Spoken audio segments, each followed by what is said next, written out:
right, we are live. Welcome back to Reason. It's as good as waging war against Allah and His Messenger. I'm joined today by Mary Harb. We're going to be continuing our look at the same program that we were looking at last week. If you didn't see that, no worries. Our criticism of it today completely stands alone, so you don't have to have previously seen anything. But we're looking at a well-known Muslim academic, if you will, Hamza Yusuf, who was on the Kim Iversen show.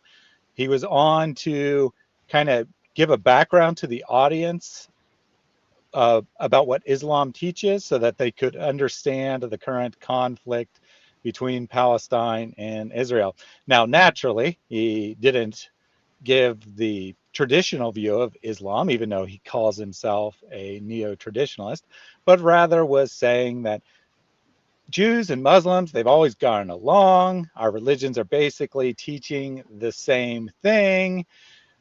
Why can't we just have peace and love wherever Islam goes? And because that's true Islam. And today we're going to be looking in particular at his claims about what jihad is. We'll find out that apparently it's just, that inner struggle. No Muslim who actually understands Islam would be waging war. War is by nature unholy, and so on and so forth. We'll get into that in just a moment. And then after we look at jihad, we'll look at a bit more of the program along the same lines about whether or not violence is part of Islam. Welcome back, Mary. Anything you want to add? Nope, we're going a little bit out of order. If you guys have watched the video yourselves, I don't recommend it. It's slightly agonizing because it's hard to deal with that much ignorance and deception in one room. It's pretty pathetic. So we will start out with some fun. For sure. Well, Mary proposed we review this, so naturally I started watching a little bit of it, and it's like, man, I can only take so much in one sitting. I'm going to have to break this into multiple sittings because it's just so much nonsense and so many, what we would call lies. Perhaps he honestly believes it, which would then mean it's not technically a lie, but it certainly contradicts the teachings of Muhammad, contradicts historical Islam, why he's sitting there saying this is what Islam is actually about. Someone in the previous segment in the comment section, they did point out to me that Islam has always just made stuff up. So it's not really that different for a modern person just to make up their own new Islam, because so much of what we call traditional Islam was actually innovation, bid'ah, after the time of Muhammad, how the religion grew and adapted in response to criticism and whatnot. So I said, good point, but still not the same thing as historical Islam, even if historical Islam has been redefining itself, teaching different things, doing things that go against the words of supposed words of their God, the words of their prophet. So just keep in mind that we're talking about what the dominant historical position of Islam is, not what every Muslim throughout history has believed. All right, with that said, you ready to jump into the video? Very much so. Let's go. All right. Note. What is jihad? And what does that mean? Jihad in Arabic, it literally means struggle. There's no holy war in Islam. There's nothing that says war is holy. War is actually the absence of holiness. War is the failure of holiness. And that's why in the Quran it says, whenever they ignite the flames of fire, God works to put it out. The fires of war, whenever the fires of war are ignited, God works to put them out. And that's through people, raising people up that are peacemakers. All right, so dive right in with some of the outrageous claims here. We got that war is unholy by nature, that in the Quran, Allah is trying to extinguish war.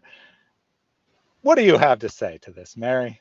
Oh, it's quite funny because this particular verse is especially funny because it is all about, if you will share my screen, it is all about, whoops, why is it showing that one? It should not be showing that one. Oh, hang on one second. Is it this one that it's sharing? Weird. Let me try and fix this. All right, 1 second. technical I don't know why difficulties. it's, they updated the software and they seem to be confused now as to what they should share. Let's try this again. Whenever I brought up something else to the front, it got confused and started sharing it. Let's see if this works. You try again. All right, Yep, so this is about Allah who is punishing the Jews. So the Jews say Allah's hand is fettered are their own hands, and cursed are they for what they said. So the Jews are cursed, and in fact his hands are well extended. He gives as he wills, and what has been sent down to you from your Lord shall certainly increase, many of them in rebellion and disbelief. We have put enmity and hatred amongst them, lasting to the day of doom. Whenever they lit the flame of war, Allah puts it out. So basically, anytime that Muslims want to oppress Jews, and Jews don't like that, then what's actually happening is they are lighting the flame of war. So this is blaming Jews for any conflict that exists between Jews and the followers of Muhammad. And he is, Allah does seem to be trying to prevent war on my screen because he seems to be trying to hide this particular verse. So yes, here it is. Here's what he's going to, talking about how peaceful and wonderful Islam is. What this is it is saying that Jews, wherever they go, they are war makers and violent, terrible people. Therefore, Allah is preemptively preventing their violence by having you slaughter them all. And this is in a chapter after Muhammad has slaughtered many Jews who have never done anything to him ever. And yet he's killing them. Why is he killing them? Because Allah says that they are the igniters of the flame of war. So I would like him to be honest enough to admit the context of the things that he's quoting, because he is very, very just disgustingly sleazy and dishonest to talk about, oh, these extremists, mew, mew, mew, whenever he's sitting here quoting something about how Jews are people who cause rebellion and disbelief, and they hate you until the day of doom, so you should slaughter them all, which is what this is saying. So this is a call to exterminate all the Jews or to suppress them at least, and he's pretending like it's some sort of call to peace. Absolutely disgusting. Mm-hmm. Mm-hmm. Now, going So on. what you're saying, Mm-hmm. well, just real quick, what Yep. you're saying is if the Palestinians were following this verse, they'd be doing exactly what they're doing. Exactly. Yes. They would be conducting terrorist attacks against Jews because Jews are increased in their rebellion and disbelief. Because why? Because they are not following Muhammad, and that's rebellion and disbelief in Islam. So yes, his pants are just absolutely on fire here. Now I want to talk about jihad. Jihad does technically mean struggle. Just like you can say that I fight. But sometimes I fight against temptations. It's not always a physical fight. Well, yes. But normally, if you say the word fight, fight them, fight, you would think that the most normal interpretation of the word fight would be something physical. And in fact, it's very interesting because there are different divisions in all the ahadith. And almost all the ahadith collections have sections on jihad, and they'll be called the Book of Jihad or book on, on jihad and fighting or something like that, right?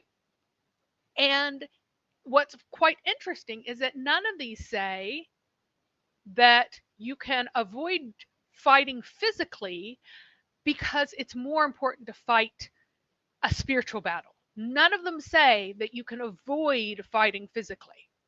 So, Muhammad was asked what deed is best. He replied, faith in Allah, and jihad, fighting, comma, struggle in the cause of Allah. Now, this particular verse, why is it not showing? Oh, it gets stuck to tabs now. I can't just switch out. How interesting. Okay, they changed. All right. It might actually be a Chrome update.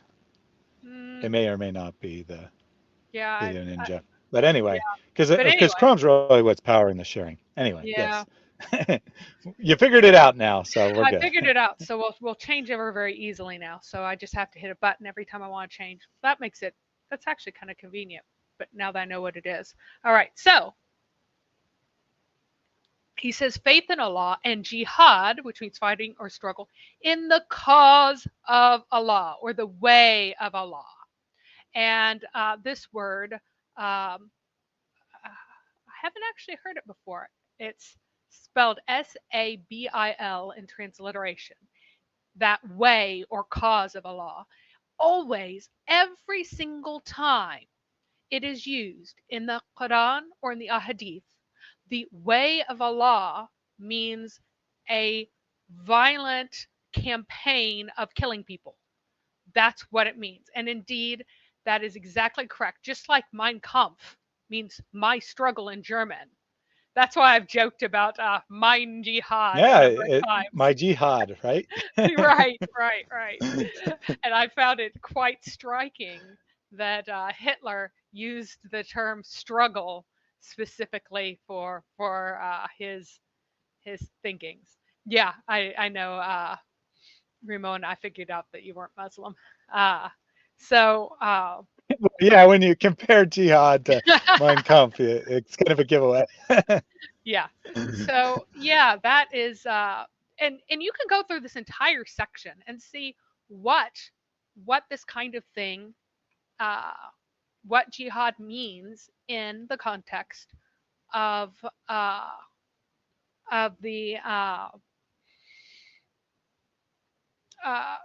Quran and the Hadith, whether or not it just means doing nice things or whatever. So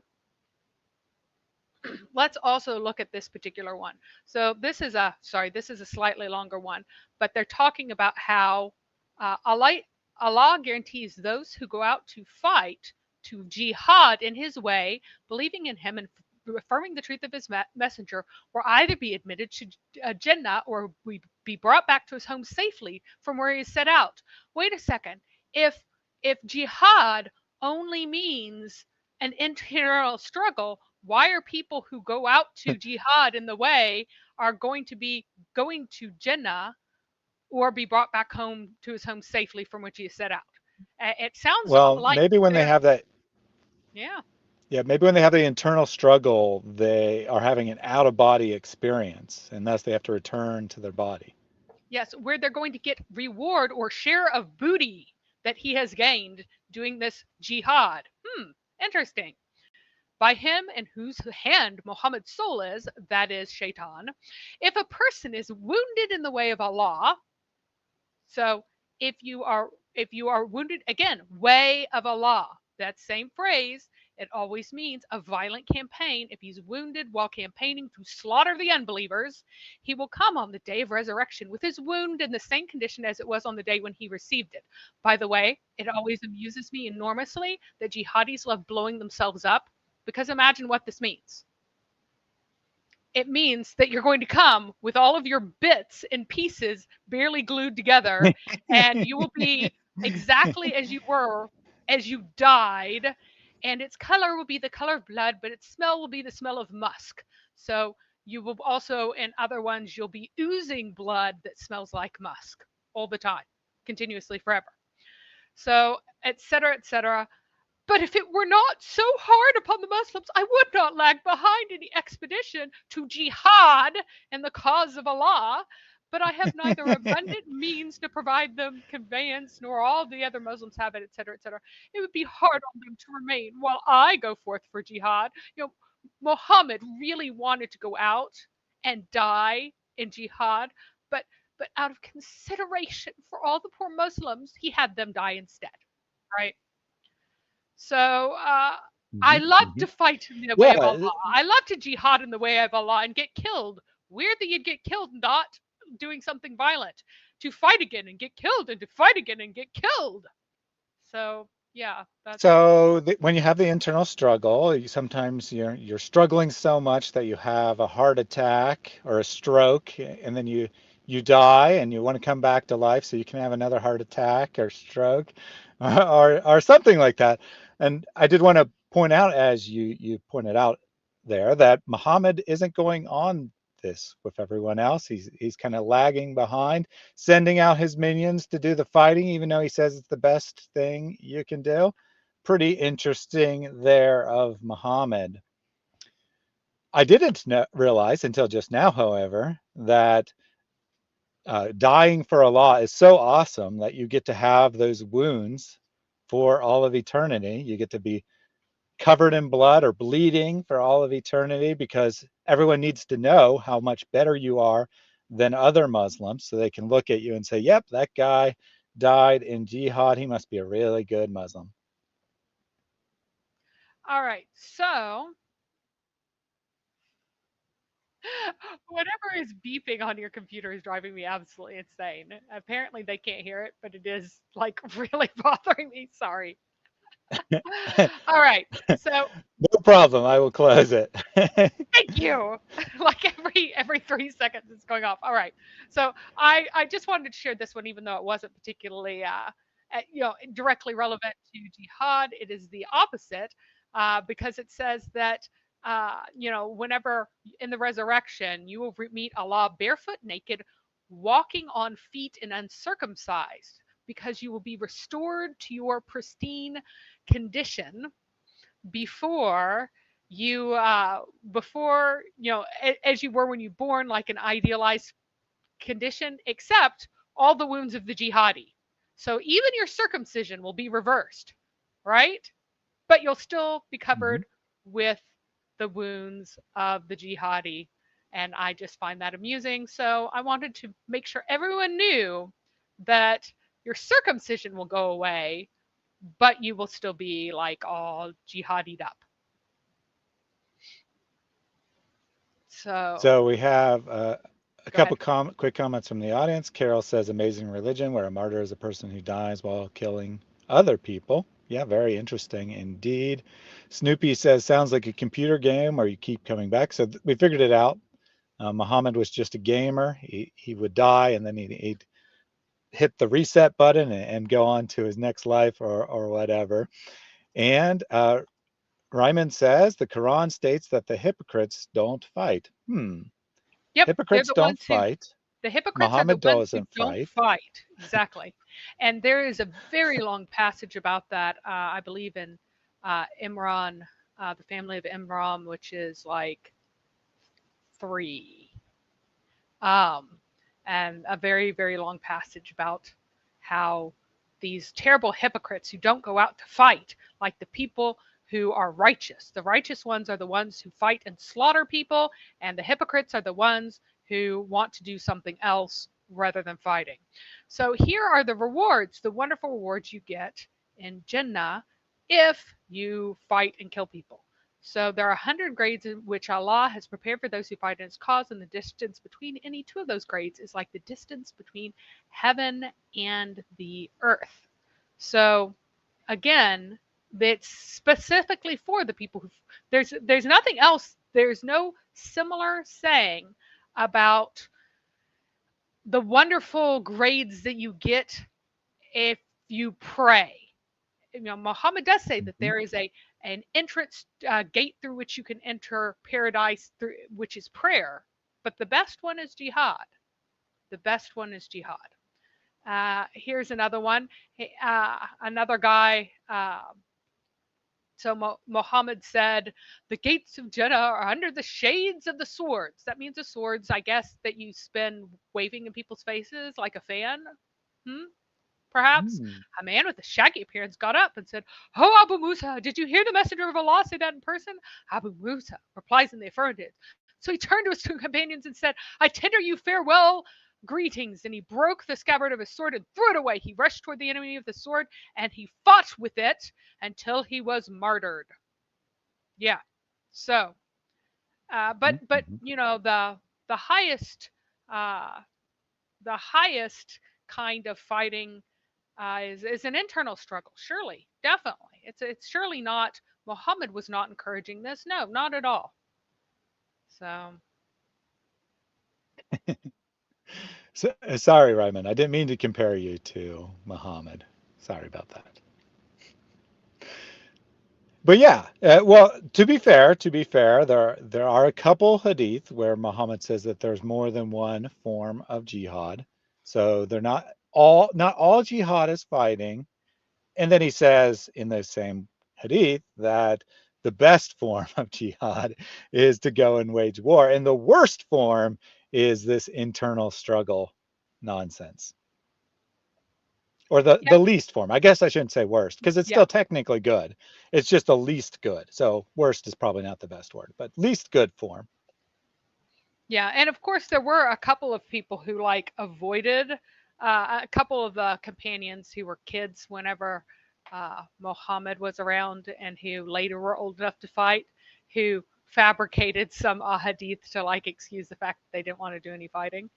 But the vast majority, for every one hadith that appears to praise something else over jihad, there are 10 that say the opposite. And if you look at the way all the early Muslims behaved, the way that the caliphate behaved, were they all confused, or were the 1 in 10 that went against what the 90% said, are they fabricated? Who And ate the it's the apple? predictable folks. Yep, it's the predictable folks who were doing the fabrication too. So, if you want to run some donation things before we play the next one. Yep, definitely. Let me get a couple comments from the audience here. Infinite Reach Ministries points out that Christians are also supposed to die, so we're just hypocrites here. Oh, wait, he said die to self. Oh, I guess that's not really the same thing as fighting and being killed in battle. Nice. Darn. And Jack says it's more of a continuation of Baal Moloch worship, blood sacrifices of people, and such. And then a super chat from Stealth Mongoose. Sir, how can we contribute financially for your organization? They get in touch with me. And very easy, people know where I am. And once they get in touch with me to contribute without causing problem, to contribute in big amounts. And many people call me for lunch and for dinner and for meal, and for every meal they give big amounts, alhamdulillah. So those who really want to contribute, they come and meet me. So Stealth Mongoose says, hi, a small gift, God bless. And when you're ready to give a big gift, Faker Nike would like to get in touch with you. Thank you for that. And I would like to I want to add one more thing. So where is this? This is Al Suyuti, Al Jami Al Sagdir, and it's also narrated by Al Tabarani. So it's big names. Al Suyuti and Al Tabarani both cite this. Muhammad said about himself, "My description is Ahmed al Mutawakkil." In my description in the Torah, right? This is supposed to be in the Torah and the Injil, what it says about him. My description is Ahmad Mutawakkil. He is neither rude nor harsh. He rewards good with good, and he does not reward evil with good. He was born in Mecca. That's supposed to be in the Torah and the Injil. It's supposed to tell us that this guy named Ahmad was born in Mecca. His immigrants are good, and his nation is the praiseworthy. They gather together on their halves and illuminate their limbs. Their gospels are on their chests. They line up for prayer as they line up for battle. Their offering which they approach me is their blood. Monks by night lions by day. So my question here is, why are they approaching? I mean, Muhammad is speaking. Why are they approaching me, Muhammad, with blood? Their offering is their blood. So their own blood, human sacrifice. So the fact that you said that this is a reminder of Molech, I wanted to go to that and bring that one up specifically because of that. Hello, Ramon. Or Ryman. Welcome to the chat. It's fine. You don't have to have a camera, but you do have to unmute yourself if you're going to talk. Yeah, no camera, no problem. If you were trying to talk, we weren't getting any audio, however. Yep. And so while you try to It figure shows that muted out, I'll on your go end, just so you ahead. know. I'll go ahead and play a bit more of the video. Jumped at about 30 seconds or so. Yeah. And jihad can be misused. So jihad, I when think when the leaders say, you know, this Friday we're going to have a night of jihad, what does that mean to the average Muslim? I don't think they would use it that way. Like I said, jihad literally means struggle. There's two jihads according to our tradition. The Prophet Muhammad, peace be upon him, famously was quoted as saying, when they came back from a military expedition, he said, "You're leaving the lesser jihad to the greater jihad." And they asked him what that was, and he said, "The struggle against the ego." So the real jihad is against the ego and fighting the impulses of vengeance. I mean, one of the things about, I think about even the prime minister, Netanyahu. People forget that his brother, Yoni Netanyahu, who was a national hero, was killed by a Palestinian in the raid on Entebbe when he was young. And All right, so got a bit more of Hamza there. Makes some interesting claims. Before we dispute his claim, let me just for a second pretend that his claim's legitimate there. He actually just acknowledged that waging war is a type of jihad. After saying it wasn't, after saying it was unholy and against God, he takes this really long pause, and then he's like, well, that's kind of not what they would say.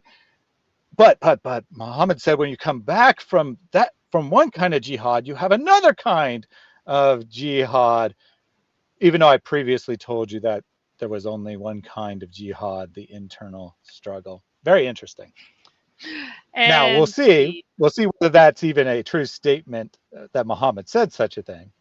But even granting that, interesting that Hamza's tune has changed here all of a sudden. Yeah, he's like, he realized nobody would say, if someone said, let us go out tonight and wage jihad, there's only one thing that Muslims would understand.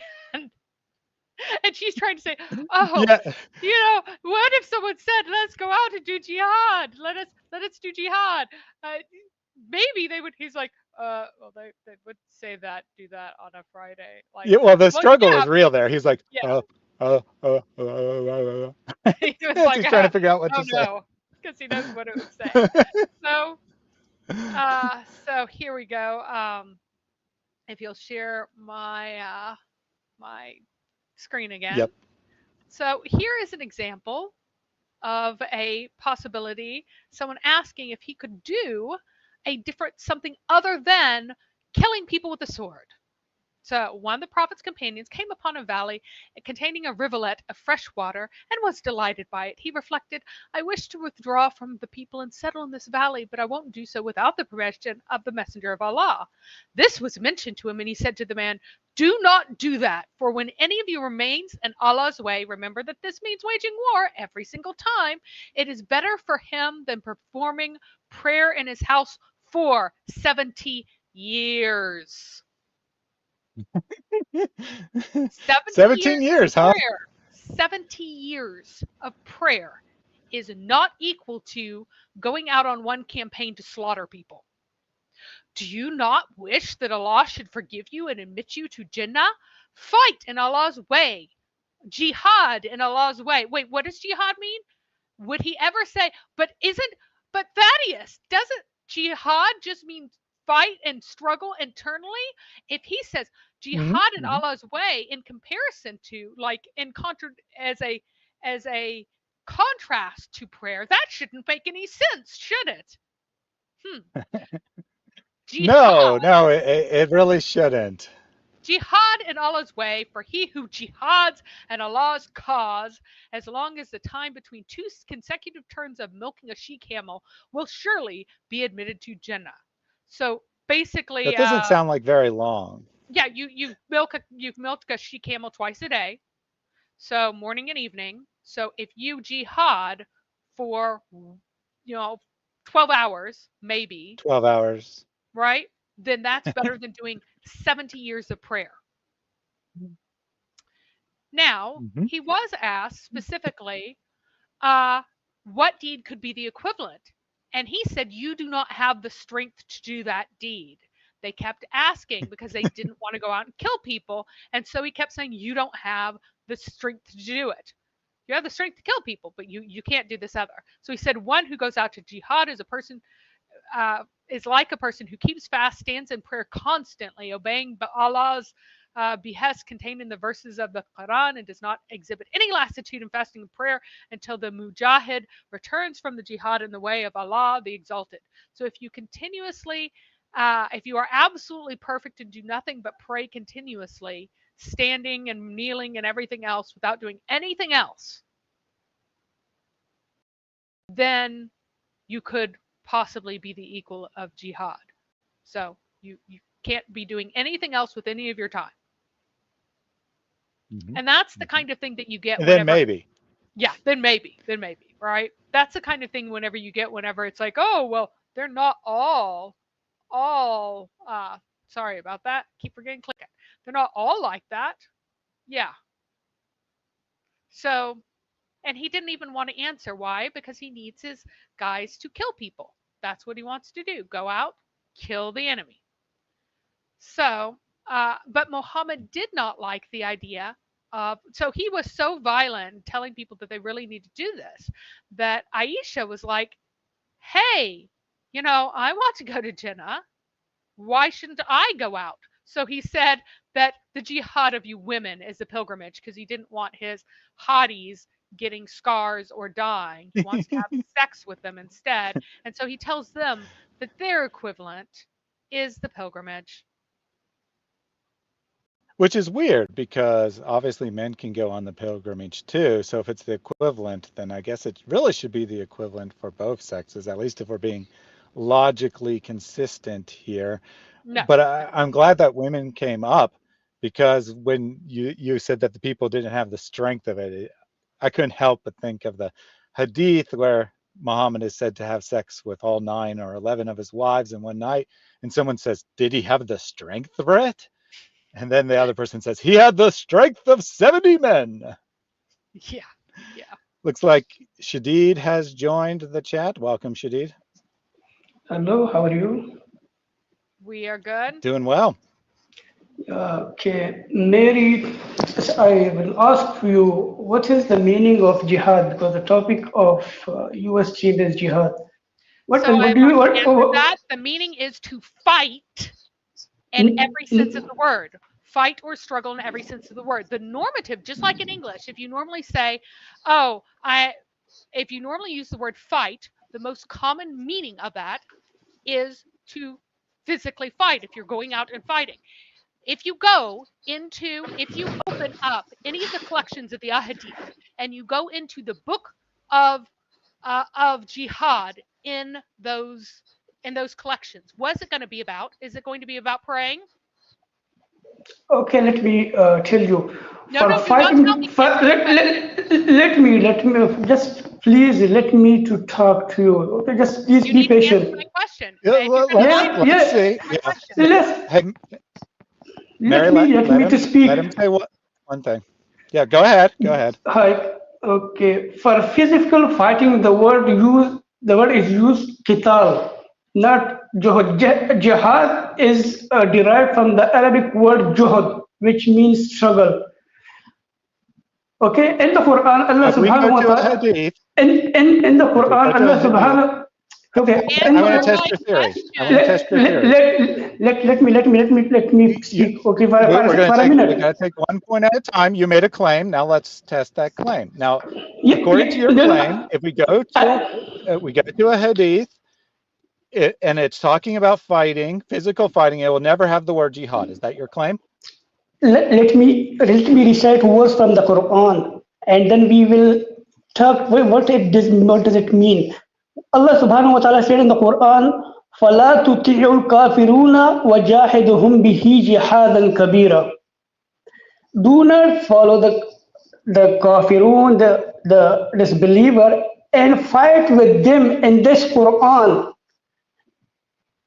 وجاهدهم You به didn't answer my question. Why did you وجاهدهم not به answer my question? جهادا This كبيرا. doesn't have anything to do with my question. I'm not saying that there is no other meaning of jihad or there is no other word that can mean fight. That isn't the question. The But what question I is what asked, jihad typically means. but I asked Mary, Anyone? what is the word? How do you Hello? understand the word jihad? I And understand. she said he is Stop. She fighting. answered it, Stop. and then she asked Shahid, you a you will not question. answer my question. You need to answer it now, and you need to leave. No, I asked no. her the first time I have what. already answered Yes, your question. You need to She answer mine, or answered you your need to leave. question, Shadid. Now, please, Robbie, please be shut up. patient. Please be She patient. answered your Shut up. question. We're going to have an orderly discussion, okay? So you asked her a question. She answered the question.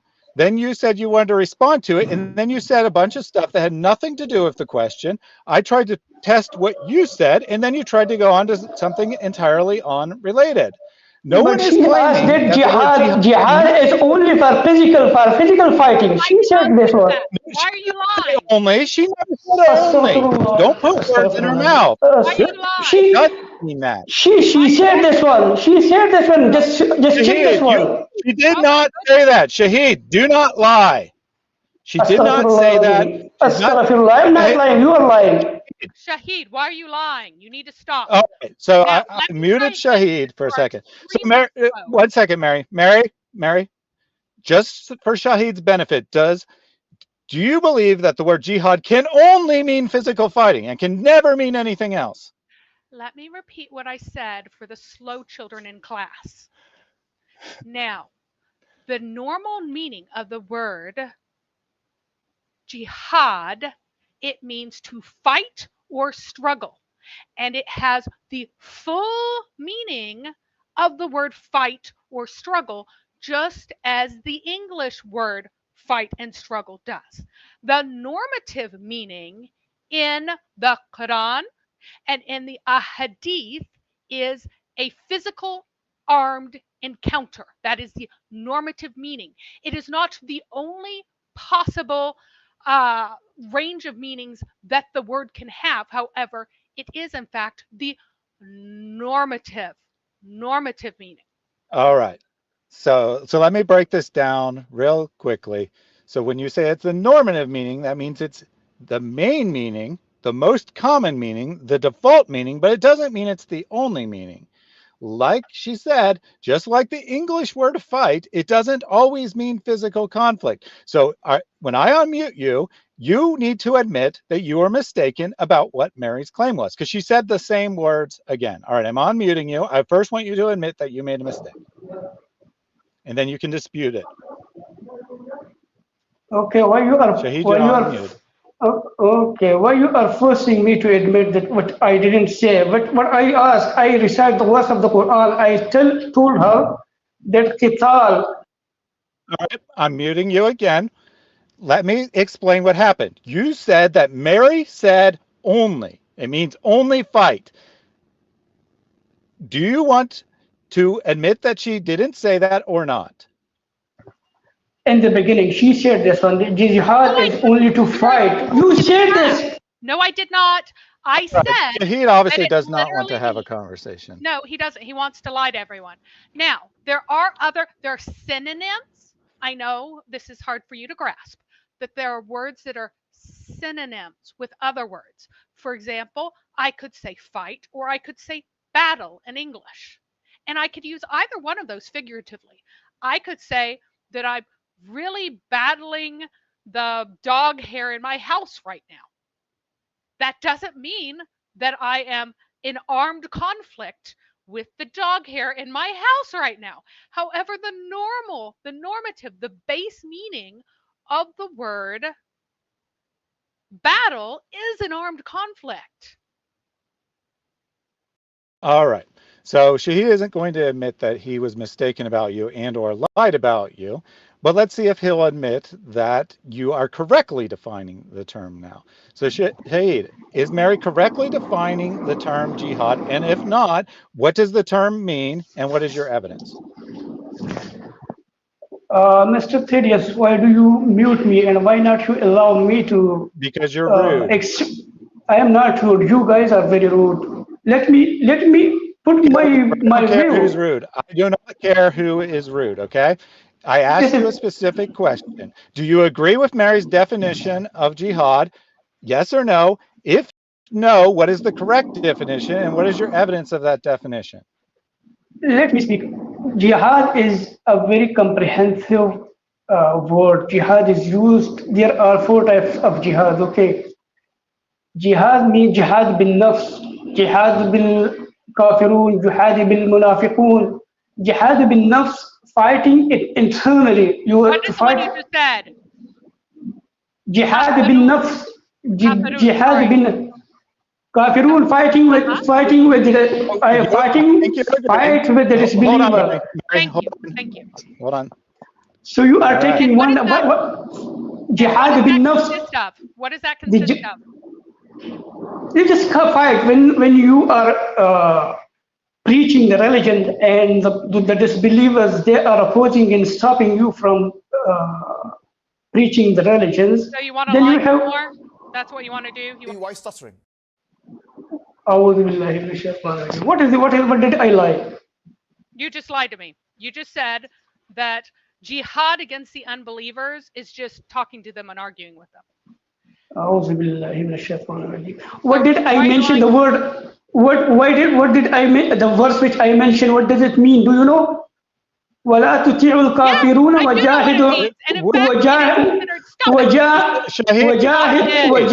وجاهدهم به جهادا كبيرا. Fighting with them, arguing with them in this Quran with reasoning. I'm explaining you, but you're missing a little bit up here, my friend. Like you're not even paying attention. You're not paying attention, okay? No, you are joking. This is a joke. To have a conversation, you have to respond to what is said. We will respond to what you say. In fact, we have responded every time you've said something. You need to respond to what we say as well. You're not going to just come up here and give some dawah, give some lies and propaganda and then leave.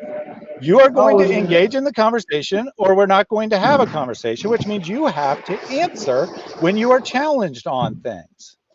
When I challenged you, did I not recite the words of the Quran?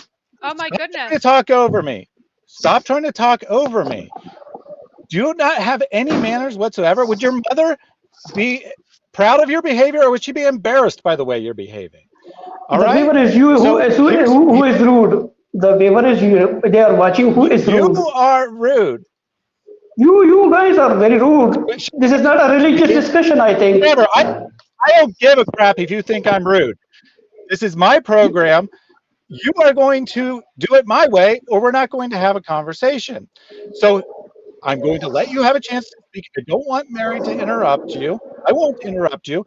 But when you get to a point, you need to stop and then we will respond to your point. This is your last opportunity to make one point only that we can respond to. Go ahead. Okay.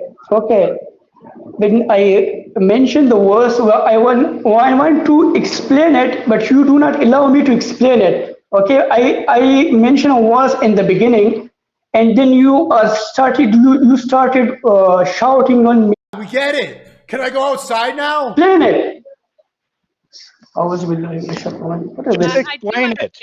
You want to lie about it. The next time you complain, I am kicking you out. Explain your stupid verse instead of complaining that you don't have the opportunity to explain it. It's your last opportunity to explain your verse. You guys are very stupid. Yeah, this is not a religious discussion. You should not. You have. Bye. All right. Bye. I So said the next time you complain, I'm kicking you out. He is gone. yes. What a loser. So let's look at this particular tab. Let's look at all the times that we have the word jihad in the Quran. Here's one of them. Not equal are those believers remaining at home. This is the opposite of jihad, is a term that means sitting or remaining or staying back. Okay, so we have two things that are opposed. This is the hypocrite verse, right? Yeah, well, this is a hypocrite about, well, this is specifically about the people who remain at home. So this one is talking about believers remaining at home. There's another verse that talks about the hypocrites are the ones who don't want to go out. So there are And two it different wouldn't ones. make sense that jihad just means struggle, because it also says other than disabled and Yeah, what was it, yeah. Well, it says exactly the folks who are disabled are the ones who have to stay behind. So this involves going out, and this is added by Sahih International as a fact, adding to strive and fight, which is a typical because mujahideen means the people who do jihad. So mujahideen means those who do jihad, and that is here glossed as those who strive and fight in the cause of Allah. Once again, this always means a violent struggle with their wealth and their lives. So this is something that requires money and risks their life because they're in other words, bloodshed. Right, but it's bloodshed. Allah has preferred the mujahideen through their wealth and their lives over those who remain behind by degrees. So who are Allah's favorites? The people who go out to kill other people are Allah's favorites. Muhammad is Allah, so I might as well say that. And to both, Allah has promised the best reward. This is why he would not answer me what is called jihad in the Quran. And if you went, I asked him, if you go to any collection of a hadith, and you open it up to the chapter on jihad, how much of it is going to be about something other than killing people? Zero of them will assume that the base meaning of jihad is not that the standard meaning, that the normative interpretation is not killing people. So again, like the one where he was saying, no, the jihad for women is going to hush. That means the equivalent to violent struggle for women, instead of doing violent struggle, is going on the hush, because I don't want my wives to go out and get slaughtered, because they would, because women aren't as strong as men. And also he wants to bang his child bride and doesn't want her die. It doesn't make sense because of the fact that when they go to heaven, supposedly if Islam is true, then everything would go back to the way it was, right? Mm-hmm. Allah will make Aisha brand new, in other words. Well, except, yeah, and he doesn't want her to have the wounds of jihad on her forever. And of course, none of Muhammad's wives can marry anyone else because he gets exclusive access to them both in this life and paradise, even though normally a woman whose husband dies can remarry. Just such an amazing man, and mercy to women Muhammad was. Well, the Muslims also say that the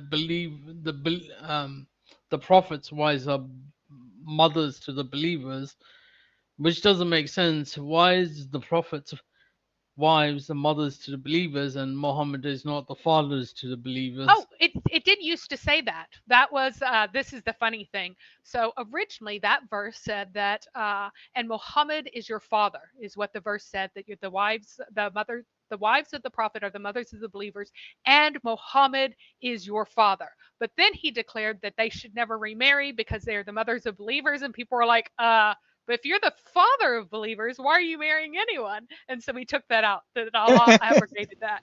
That's one of my favorite abrogations. It just tickles me to no end. So yeah, we also get fun stuff like this.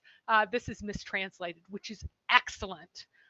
Because what it actually says is, we will surely test you until we discover, until we find out those who strive among you for the cause of Allah and the patient, and we will test your affairs. So Allah needs to test people so that He can know, so that He can find out, so that He can figure out who will follow His way versus who won't.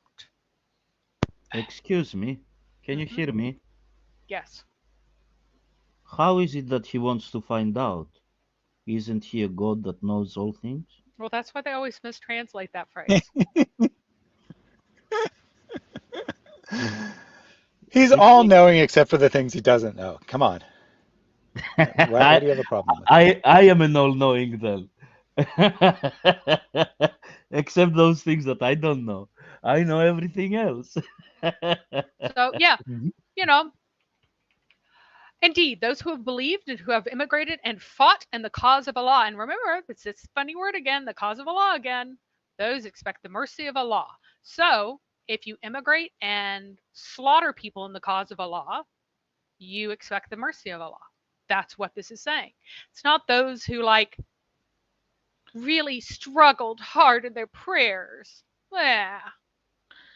Also, there's a verse in the Quran that says, if Muslims are in the minority, they have to call out for peace. Mm-hmm. Yep. And it's funny because he's about to reference that specific one. Or do you think that you will enter paradise while Allah has not yet found out those of you who fight in His cause and has discovered those who are steadfast? Like every time they mistranslate that, it's hilarious. It's Allah who's figuring out. Allah is not making known; He is finding out. And every time you see that, so He's not going to let you in until He figures it out. Give him a break. There's a lot of stuff to know. Allah can't know everything. Yep. So he's got to and know along the same lines, kill the others. Along the same lines, Andrew Martin pointed out that other than the disabled, so when we were talking about how everyone except the disabled have to jihad, and by which we mean fight in the cause of Allah with arms, he says that was added by a disabled man, added when a disabled man complained to Muhammad. Yes, and that's true, right? The hadith says that he's like, what about me? And then Muhammad's like, I'm getting a new revelation. Yep. And that a blind man went up to Muhammad and said, what about me? I still want to go to Jannah. Why can't I go to Jannah? Because he was telling people, if you don't fight, you will not go to Jannah. And what he meant by that is slaughter people. If you don't come out with me and kill people, you will not go to Jannah. That's what Muhammad was teaching. And a blind man is like, what about me? And so he suddenly had a revelation, as he so frequently does.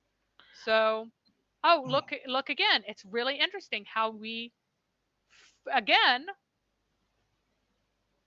you fought with their wealth and their lives in the cause of Allah, because it costs money to mount a campaign, because you can possibly lose a camel. You have to pay for the trip. You have to pay for the food to go on the trip. You're not farming or trading or doing anything else.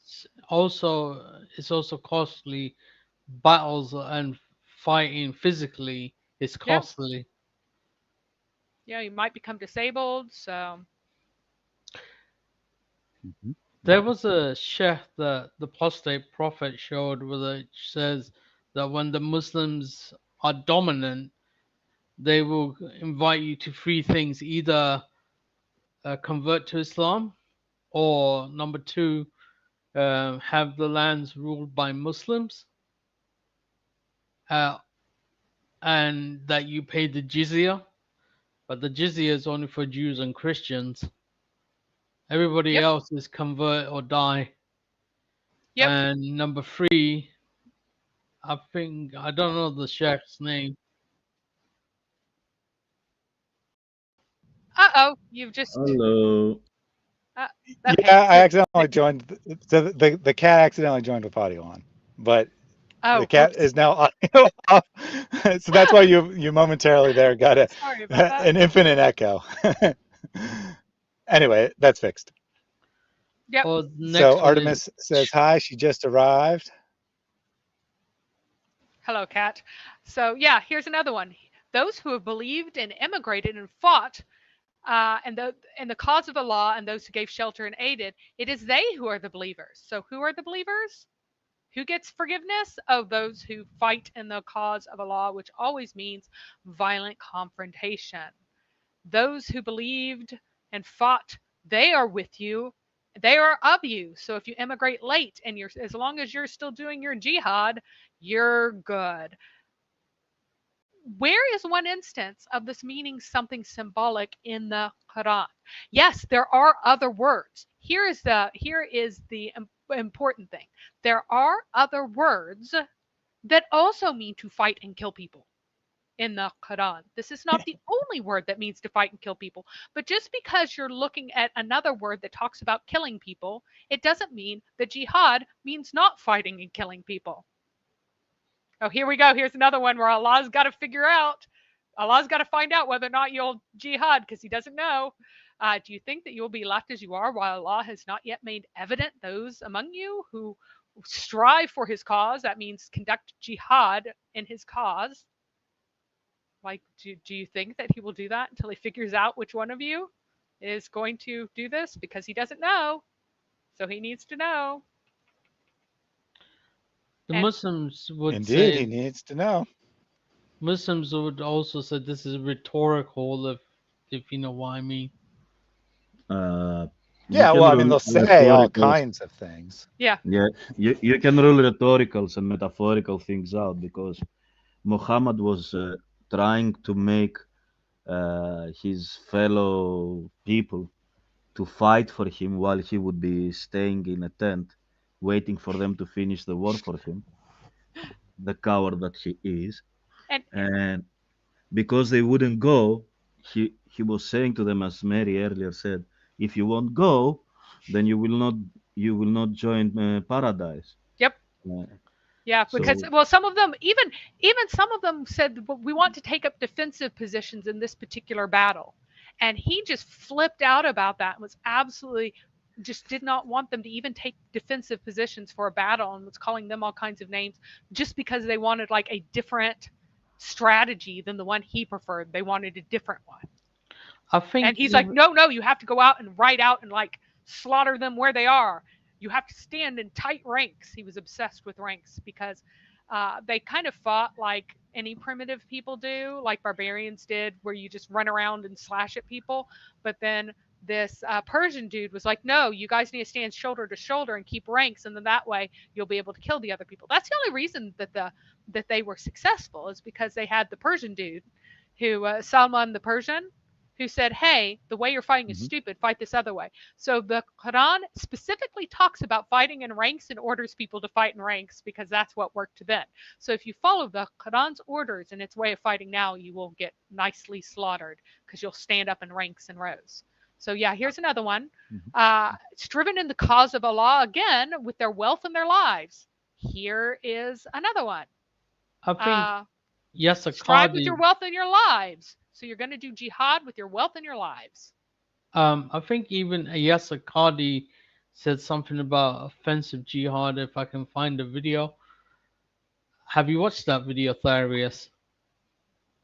Yeah, well, so I'm not sure what you're thinking of specifically, but Qadi did admit that Islam has spread primarily through offensive war. He even said that in Indonesia and the rest of Southeast Asia, it's kind of a lie that that's not how it spread there. He says it was primarily when a political leader converted and then he forced everyone to. Now, technically, right? Technically, he didn't slaughter people. He just threatened them and forced them to in that way. And so the myth that it was done through trading is indeed a myth. So I'm not sure if that's what you're thinking of or not. Yeah, Yeah, that's there's the a one. But yep. yeah, but for the do try to keep it on topic here. Mary has a lot of sources she needs to go through. Yep. And here's another one. Those who believe in Allah and the last day would not ask permission of you to be excused from jihad with their wealth and their lives. So what would you be excused? How could you be excused from jihad if jihad here is internal? It's jihad with their wealth and their lives, because that's a normal form of jihad in the Quran. So now what All else right, should I you do? need to go now. God bless, guys, and you're doing a great job. God bless. Thank you. Thank you Thanks very for much. tuning in. So fight against the disbelievers and the hypocrites. That's jihad against the disbelievers and the hypocrites, and be harsh upon them. So you also need to jihad against the hypocrites. Who would the hypocrites be? Oh yeah, it's the people who are saying that you don't need a jihad, who are telling you, Like Hamza Yusuf, perhaps? yeah, and like our friend there, who he was just trying to lie right there. Oh, sometimes another word is used. Yes, I know sometimes other words are used for this. For example, Well, just notice how as soon phrase, as I nailed it, the fallacy, right? As soon as I yeah. questioned him on the fallacy and said, yes, I know it has other meanings. Yes, I know other words are used. And then he's like, but Well, that's why he according would to the not. Quran, Yeah, right, that's why he he wouldn't would answer not because answer he my knew he was trapped. question. That's why the very first thing I wanted him to answer the question before we moved on, I wanted him to answer the question, what would happen if you opened any hadith collection that exists, and you opened it to jihad? How much of it will be about praying and internal purification and all the rest of that? And how many of them 0%. take the normative standard meaning of jihad to mean killing other people? 100%. I'm going to Exactly. disagree Even with the ones Christ that is salvation. say, He says 0. I'd say it's 1 or 2%. I'm going to No, well, there disagree. is not but the even thing is, 1%. I'm yeah, sorry, Thaddeus. There is because not even 1%. even the one that he likes to talk about, oh, we come back from the lesser jihad to the greater jihad, and if Muhammad said that, I will eat my shorts. There's no way he said that, because he was spending Yeah, all his time. it's Like, look at the Quran. Read the Quran. The Quran is actually what we have of the Quran is from the time of Muhammad. We don't have everything. We don't have anywhere close to everything. What we have is a fractional view of what actually existed. But if you look at that, what would be consistent with that? What would be consistent with what Muhammad would say with what we have of the Quran? And what we have here very clearly is that, here he's saying that those who stayed behind at home and didn't go out to kill people, he says the fire of hell is more intense than heat if they would but understand. So if you don't go out and try to kill people for Allah, then you're going to hell, which is more intense than heat, according to this. What is consistent? So even those verses that are talking about that are talking as if the normative is killing people, but there's sort of this very rarely, whoops, didn't mean to stop sharing, this very rare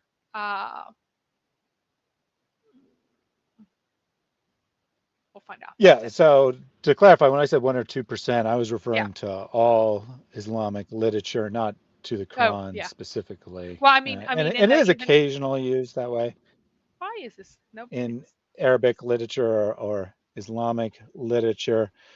But as for the hadith that Hamza Yusuf quotes, I believe that there is such a hadith, but that it's graded madu, which means fabricated. It's not even graded da'if. And that is what he's appealing to for Ooh. his evidence that this is real Islam. Yeah, I forget which kid it was, but there was somebody who was among the kids who didn't like it, and he was the one who fabricated like all of the hadith that say that, oh, there are other things other than killing people that are good. All of them are about that, right? They're almost all of them are like through him, because he's the one who made them up, because he wanted an excuse for not killing people, because he didn't feel like it. He preferred to have sex with his sex slaves that other people want. So And his sex slaves. yeah. Let's see. And then Actually, didn't he send his son his adopted son to a battle that would make sure of him to be dead, Oh yeah, so well, that she would as have, soon as he unadopted him, yeah. suddenly he was sending him off on all the battles and kept sending him off leading battles until he died because he was trying to get rid of him. Just as soon as he unadopted him, yeah, it took a while, but he got both his adopted son and And that son's son killed.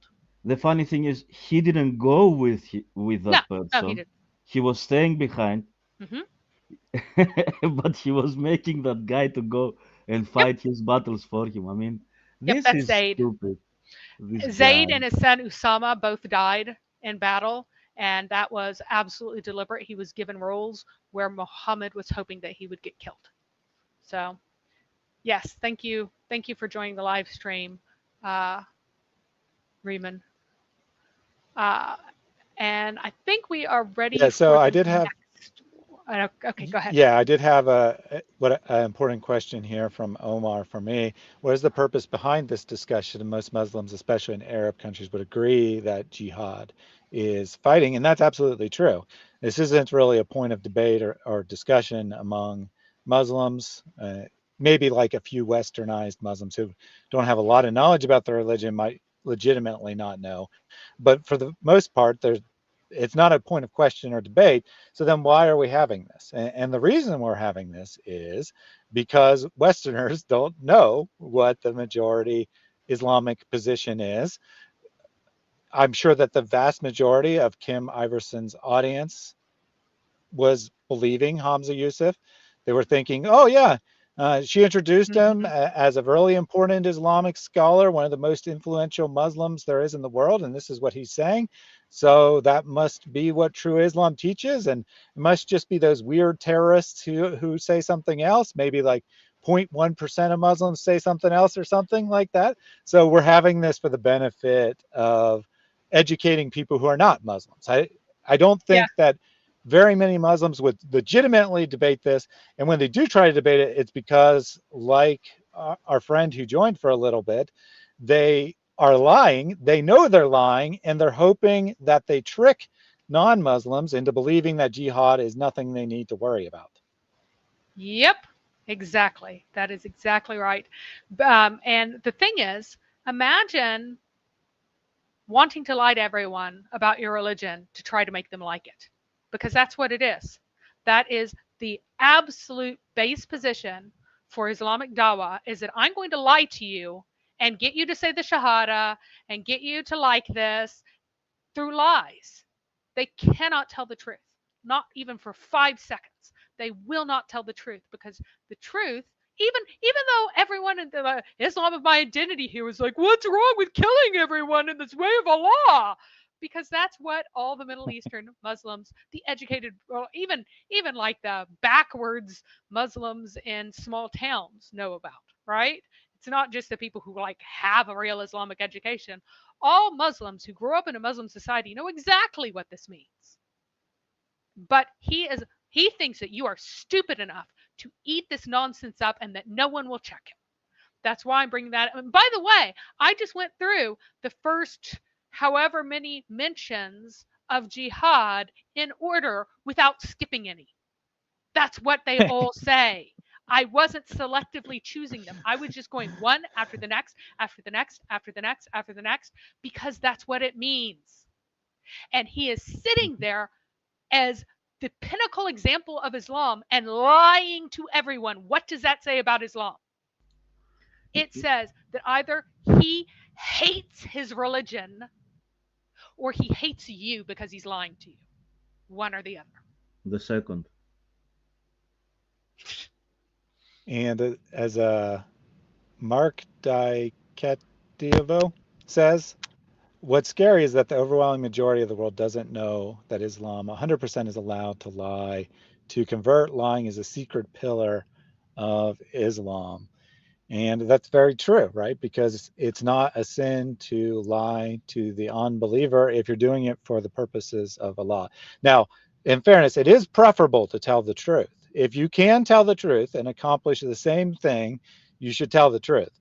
But if you can only accomplish something by lying, then you should lie. And if it's something that's obligatory, you are it is obligatory for you to lie. And well, guess what? Doing dawah is obligatory, and you're not going to convert anyone by telling the truth. So I guess you gotta go to lying. I should take that back though. You will convert a few people, like say the Andrew Tate type crowd who wants to be violent and wants to abuse people. So yeah, that's what Islam really teaches, and I'm proud of that. All right, I should have. That was my bad, man. I shouldn't have said I'm proud. And we're proud of that. Yes, indeed. I so should have let Ali Dawa say that. All right, so let's continue on with another clip of the video. It's been a while since we were looking at that, and time to get back. Founder of the Red Cross. So I think people. Another really important book is a book written by Scott. It's called Are Muslims Distinctive? He's a professor of political science at UC Berkeley. He wrote a book, Are Muslims Distinctive? And he looked at the data, and he showed that stable Muslim societies are actually they're less violent than stable Western societies. The levels of murder are much lower. The levels of crime, and that's because of Islam. It's not in spite of Islam. And how is it that there's over 10 million Coptic Christians in they weren't wiped out. They're in Egypt. How is it possible that they survived? How is it possible that the Palestinian Christian community has been there since the Muslims have been there? How is that possible? If they were out there to just wipe out all these people, they could have forced them to become Muslim at the sword. They didn't, because the Prophet prohibited that. So All right. Oh my goodness. We got another doozy there. I mean, we only watch in a minute at a time and get so many lies that it's going to take a little while to respond to all of those. But one thing I wanted to point out just right off the top here is that he says, well, when you look at the data from stable Muslim societies, there's not a lot of killing going on. Well, yeah, when it's 99% No, that's not even Muslim. true. Hang on, Thaddeus. No. Wait, let me finish. Finish. And you add the qualification that it's stable, you're ignoring the countries that are 99% of Muslim that aren't stable, right? So he's cherry picking the data to fit what he wants it to fit. He's like, well, when you only look at certain countries and you ignore the honor killings that are not considered murder and not reported, and you do all these things, well, then the data shows that Islam is great and awesome as long as you ignore everything. And that is all right. Now you can add what you want to add. Yes, that is the actual key. Is the vast number of violence and killings that are even murders are not reported.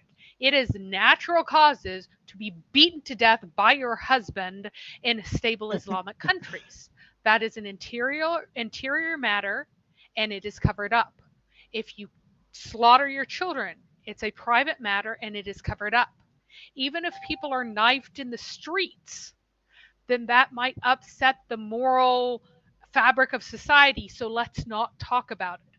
Because Allah forgives every crime that is hidden, there is a built-in incentive to hide crime. This is a product. This is something that you find in every non-Christian culture that exists in the world, is an honor culture that is based on what upsets society versus what doesn't. If you talk to people who have lived, in China for a long time, they'll talk about how you can go and see people knifed on the streets, and yet that magically does not show up in the crime statistics. Why doesn't it show up in the crime statistics? Because it's not pursued. The person's taken away, they're buried, and so is the story, because that would be upsetting to the fabric of society. And that is the way honor shame cultures work. Every single one of them. Even places like Japan massively underreport their murders. If young man was covered in cigarette burns and thrown from the top of a 10-story building, and he was reported to have died of heart failure, was the reported cause of death. And that is exactly why specifically, his parents had to throw up a huge stink, but most wouldn't, because it upsets the fabric of society. And so they get negative attention for that. That's the way all of these societies work. The only societies that will ever correctly report crime statistics are ones that have a Christian heritage because they care about truth. So you can't tell me in societies where, oh, she's living with her, when your daughter goes to live with her aunts and never comes back, that is code for, we murdered her and she is buried, and that's fine, and everybody knows it, and they just nod and smile and keep on going. Like, you can't tell me, oh, but these societies are nonviolent. Yeah, these societies have low rates of reported violence, incredibly high rates of actual violence, incredibly high rates of actual theft, incredibly high rates of graft. That is precisely why they tell women who go on Hajj. You're on Hajj, to the most wonderful time that you can ever go to, and they tell men to never let your women out of your sight. If you rent a taxi, you get in that taxi first.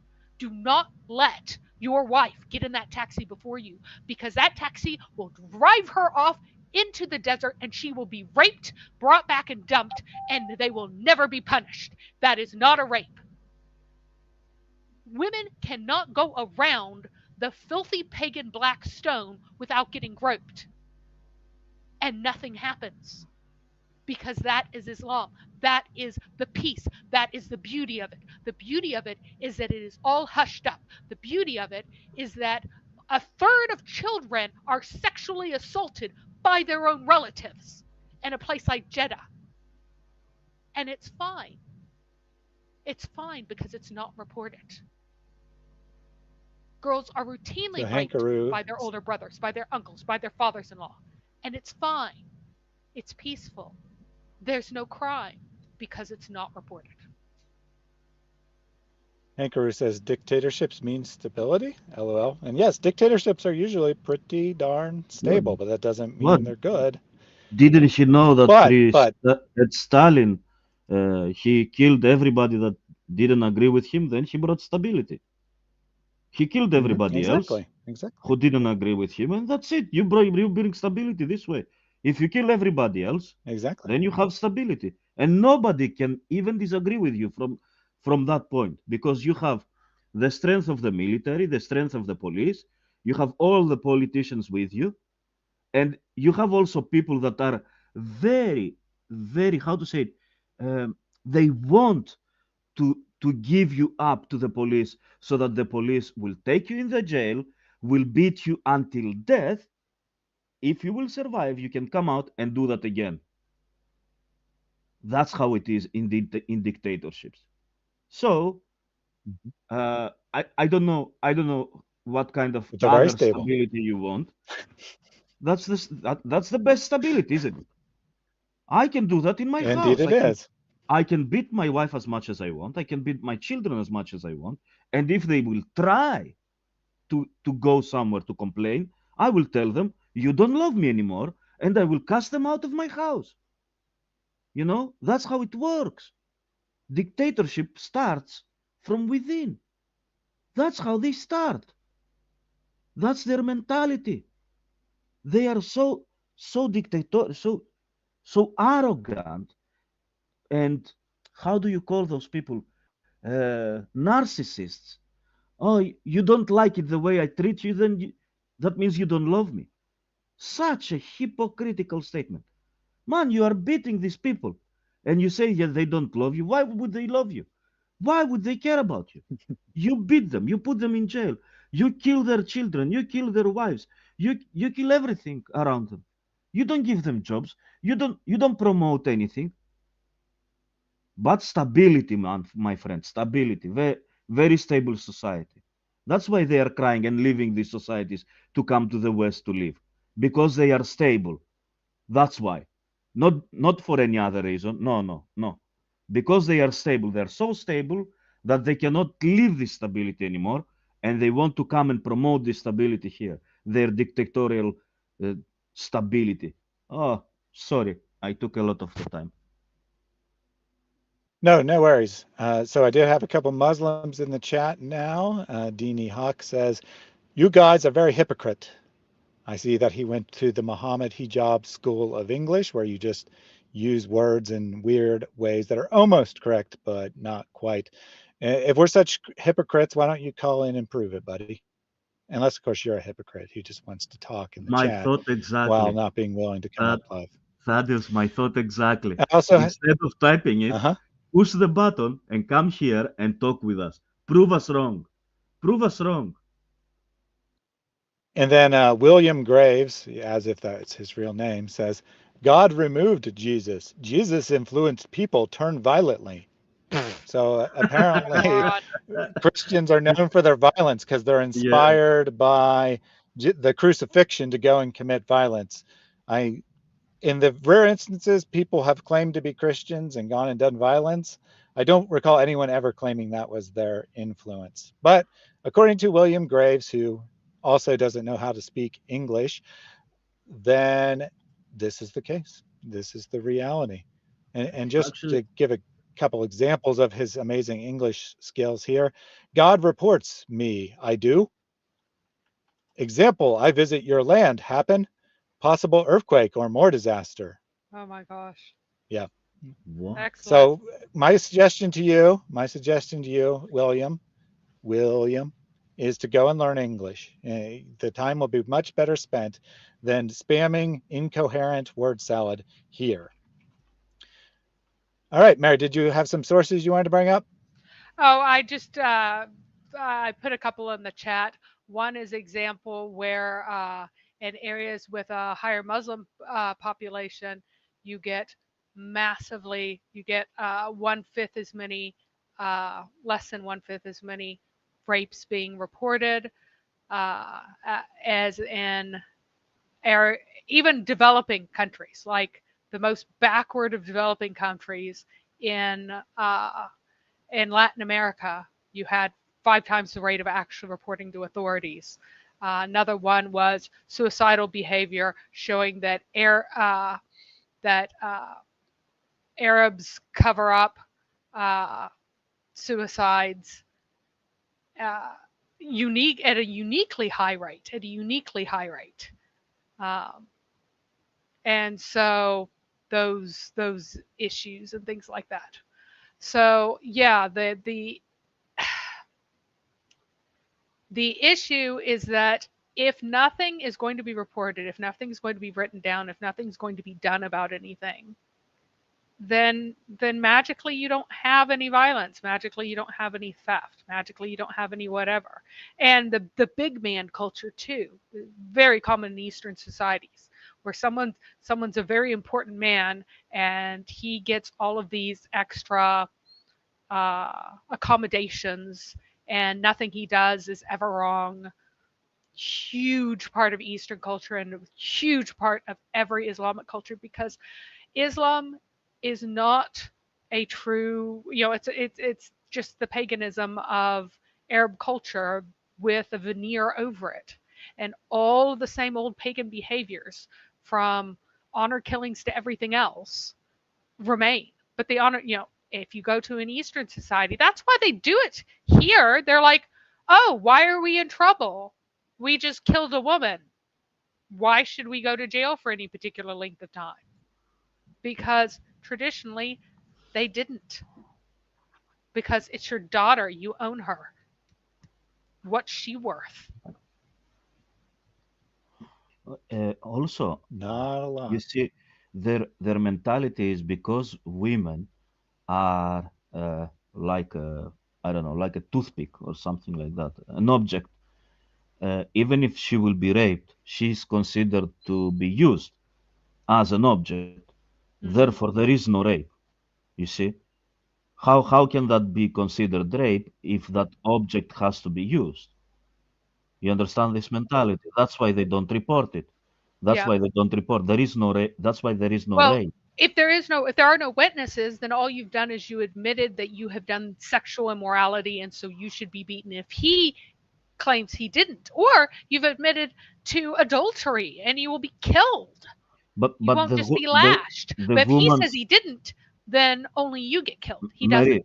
Mary, in these societies, the woman's testimony is not counted for anything. Yeah, and yeah, women's testimony is not held for rape either. Yeah. So the half women's testimonies, half of that is as a man's for certain things, but for the 4 witnesses, they are 4 male witnesses. So Yeah, she needs at least one male to defend her case. One male at least to defend her case. In the better cases that she needs 2 or more, which means even if she would report her rape, who would believe her? Since even those people that she would bring would not believe her in that society. Would say, you are a woman. You should expect that. Why did you go out like that? Isn't it? Why did you go out with without a burqa or without a niqab? Why did you go out like that? Well, that's what the Quran says, that women must cover up so that they can't be told apart one from another. That was the standard of the time, and so that they are not abused. Abused by whom? In there, by the believing men. The believing men will abuse you if you don't cover up. That's what's being said. So if the Quran says that you better cover up, or else you're going to get harmed, you'd better believe that Muslims are not going to be better than their filthy book. So we also have the whole thing. Oh, but there are still Copts there. There's still some Copts in Egypt. Oh my goodness! Yes. Yes. Well, what about the representation of Copts in the government? Do they have representation? Why, Zero. no, they don't, because they are required to stay magically somehow under 10% of the population, never get reported higher than that, because if they were higher than that, they would have to have some representation. Nothing happens to them. How many churches? Yeah. This year, how many churches did they burn in Egypt? Exactly. This year. And they have done it slowly, continuously. It was completely Christian. Why is it not now completely Christian? Because they came in with a sword, and immediately some of the people who had no real faith converted to Islam, because it is a religion for cowards and traitors. And so, they immediately switched over because they wanted profit. And then for many years, they came and raped the women and stole the women and force them into marriages. And they're doing it now still. They're still forcing women into marriages. They're still kidnapping girls. But at the same time, the Copts were the people who were literate. The Copts were the people who had skills.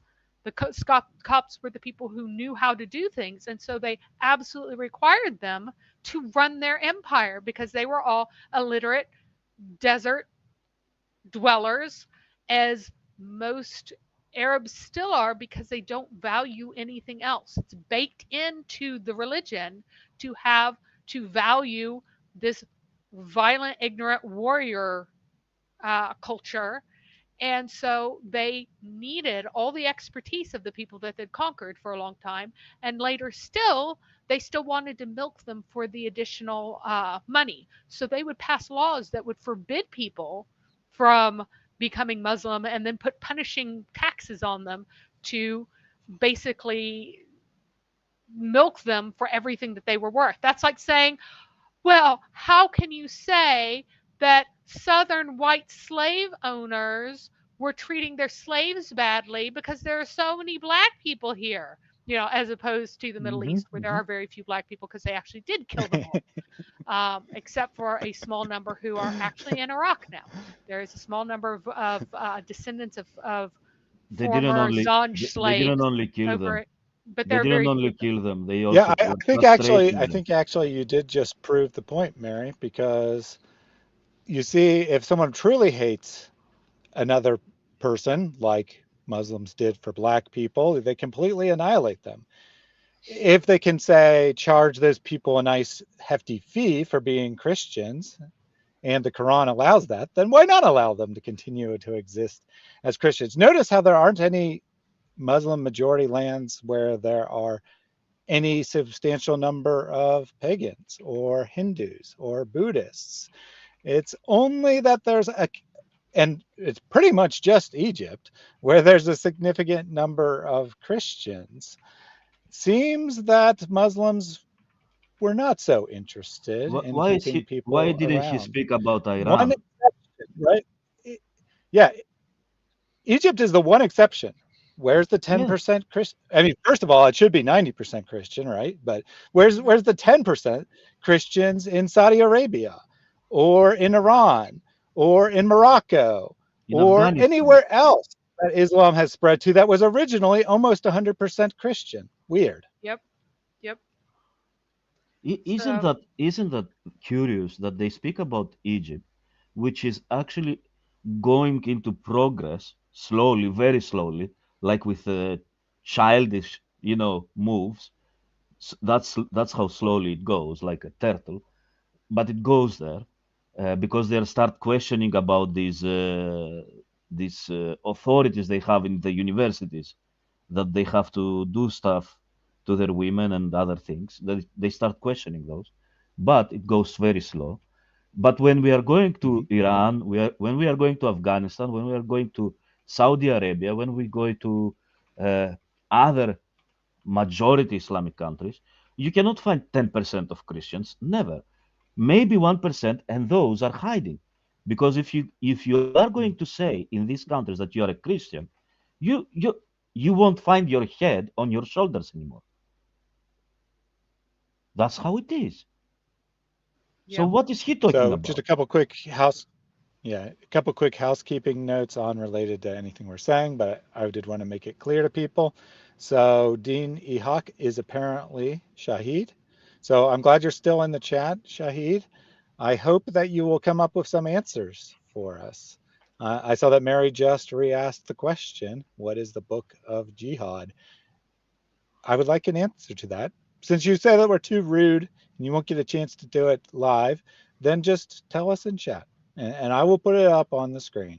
And then the other housekeeping note from Davey, whose kitty is that? So this is Artemis, one of my 6 cats. Occasionally we have a different cat join, but Artemis joins pretty much most streams. She likes to sleep right here, especially while I'm talking. So when she comes up, I put up the cat cam and people get to enjoy her sleeping. And then here's another example of the kinds of things that are normative in these societies. Oh, wait, way bigger. Hang on. Some tragic incidents are not officially reported and often go around as hearsay and tales, making it difficult to pin down the truth and report it. Ooh, interesting. So you slaughter your children and it never gets officially reported. Additionally, this lack of incidents being reported is due to socio-cultural factors that justify honor killings. The culture being Islam. Furthermore, relatives and other members of society will help cover it up if need be. Cover-up stories are various. For example, firearm cleaning accidents. Such alleged accidents are supported by males of the same society and thus end up conveyed in the media as such. Therefore, honor killing is now non-existent and unreported. So any pathetic, disgusting human being who goes around saying, oh, Islamic societies are so peaceful because you can slaughter your wives and your daughters and it doesn't get reported, ought to be deported to those countries and forced to live under Sharia. Because this is the reality of Islamic societies. This is what happens to people. This is the truth. If you go to official reports of any crime in an Islamic country, you are beyond idiotic. You are a fool of fools and you are pathetic. As this also says, there is a, where does it say? 58. Nope, up. There are not many stories on honor killing reported in Saudi Arabia. However, researchers have found that Saudi Arabia has approximately 58% rate of domestic violence. So 58% I'm not an expert on the of women subject, are but that battered. seems a bit high.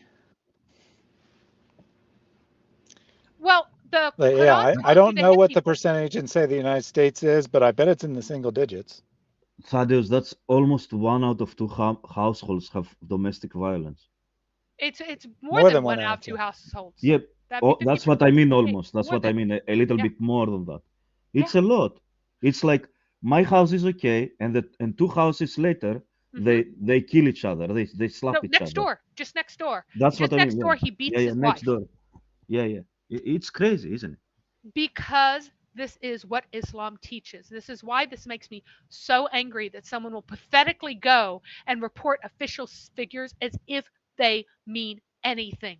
They don't. He could murder his wife in the street in many of these countries, and she will have died of natural causes. She had a heart attack and fell on my knife. Yeah, yeah, because it's a private matter. It is a private matter. And any of these sorts of things are private matters. And even if you murder someone else's family member, a lot of times an an actual literal blood feud will go on for decades in many Islamic societies. That is considered a private matter. That's a matter between you two because you choose not to. If the first person doesn't report it, then it goes into this liminal space of private matterdom where you're trying to kill each other. And Albania is an example of that, where it's very, very, very common. But it's not native to Albania. That came with Islam. There are other areas that have the same sort of thing. Mary, about do you know when the World Soccer Cup was taking place, like a year ago, a couple of years ago? Mm-hmm. Argentina took the World Cup. Uh, Before they built these stadiums, there was a, how to say it, a television documentary, how they treat these workers of theirs. They Oh were yeah, treating and them how they as die. slaves. Hmm. People were dying building those things. Absolutely, and that's not a crime. It is not a crime when you ship in thousands of workers from from India, and then you throw their bodies in the desert if they happen to die. That's not a crime. Mary, When they murder each other, and well, you do don't you want to agree use with the good this workers, so guy? you don't throw one body in the desert. Not a crime. It's not a M- crime. Mary, do you agree with this guy? Just because some Muslims commit so-called honor killings, so-called, it doesn't mean Islam allows it. Do you agree with this guy? So Yes, Muhammad but specifically said. before you answer, Mary. Mhm. Hey, Mary, don't answer yet. I want to say to Hasfad's credit, this is a technically true statement. Just because some Muslims do something doesn't mean it's part of Islam. That is a true statement. Now let's see what Islam actually teaches. Mary. So Islam teaches that if you slaughter someone if you come in and see your wife having sex with someone and you kill him, that's not murder. That's not a crime. You also cannot be given the death penalty for killing your own child or killing your own wife. They're not protected in that way. Um, that women are the guardians of Haya. That's absolutely part of Islam. The word for honor killing is namus killing, and that comes from Islam. It is an Islamic concept and spreads wherever Islam goes. So if it isn't part of Islam, then it would not spread when Islam goes somewhere. Just like having sex with dancing boys is part of Islam because every time Islam spreads to a new place, Hey, you Shahid, you have got to sex with echo. boys. And Shahid, you are currently unmuted. You need to mute whenever you're not muted. So, and there is also, can you mute him because the wind is really strong on his mic. All right. So there is also a verse that's talking about the jealousy of a man and how he would, if I saw my wife in bed with a man, I would kill them both. And Muhammad says, well, Allah is even more jealous than that.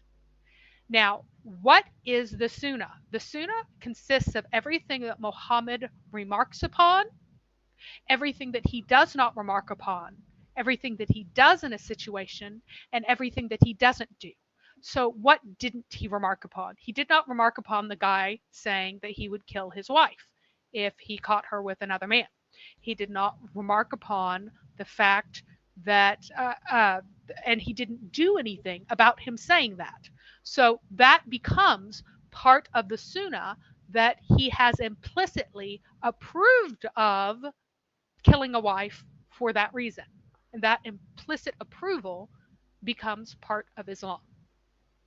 Yeah, that wasn't my mic. Also, as a prophet, shouldn't he say, my friend, look, I know you're angry, forgive them and divorce her, for example. Yeah, if he was a prophet of God. I mean. Yep, that would be a good idea. Or, you know, when a woman comes to Muhammad complaining that she's been beaten into her intern screen, he could have said, she may or may not have done something wrong, but beating her definitely was wrong as well. Yes, but exactly. no, he just says he said she's been lying, implicitly meaning that she deserved to be beaten. Oh, it's Shahid, more what than is that. your response? Whenever a woman came who was being beaten by her husband because she prayed too long, he told her that she was in the wrong and she shouldn't pray so long, and so he approved of his beating of her, and that's also part of Sharia, that you can beat your wife black and blue because Muhammad did not disapprove of the woman covered in bruises, and also you can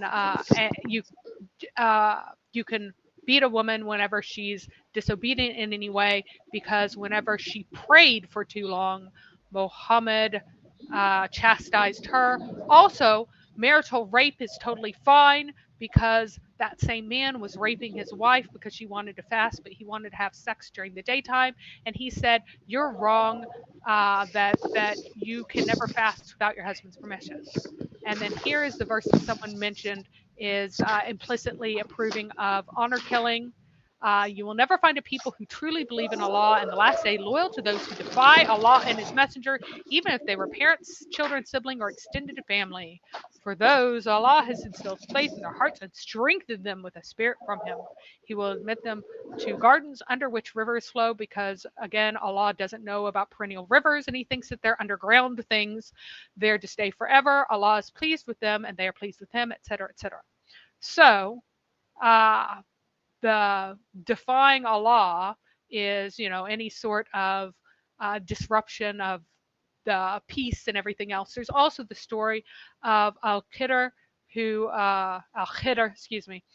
kills the boy because the boy will grow up and make his parents and grieve his parents, and so he was killed even though he was just a boy by this figure in the Quran as well. And that's also referenced, that if that is the pattern, then that is what we should do. So we will eagerly wait Fad's response, but I don't think we'll get one. However, Shahid has joined us. Let's see if he has learned how to have a conversation yet. Hello. Would you like to respond to anything that was just said, Shahid? Well, actually, first I want him to answer my question before he does anything else. He asked me a question. I answered it. I asked him a question, and he has still not answered it. I don't think he should say anything else unless he answers it. If you open any book of a hadith to the section on jihad, what will that section be about? Will it be about praying? Yes or no? Yes. I suppose he might have. It is. Okay. It is now about. you need It to is go about. and show me. Wait. Nope. Stop. You need to show me an example of a hadith collection in which the book of jihad has a whole lot primarily about praying. That's what's being described there and is affirmatively being called jihad. So that is your job. That is the next thing that you may do, is come and present to me a hadith collection. Yeah, so should we go to Bukhari, Muslim? Where do we go? Yep. Why not in the Quran? Why not in the Quran? We already read through all of the because Quran that wasn't what you were asked. Jihad. You were asked. You were asked a question, If you're going to admit that you lied, and that's not what you'll find when you go to a hadith, that's fine.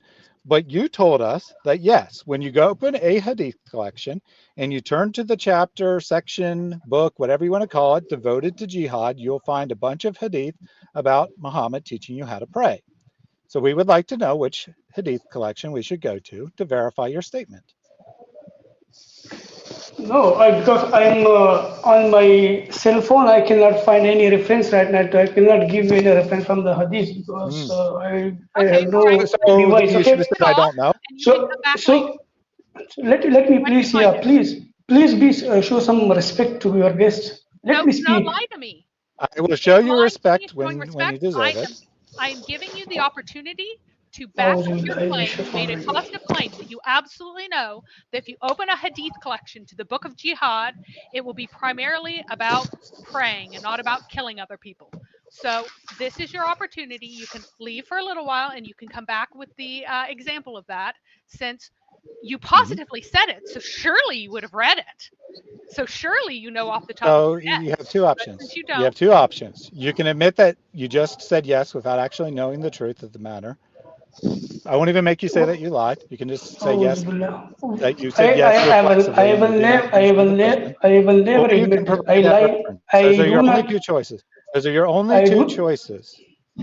I do not want to lie in religious matters, okay?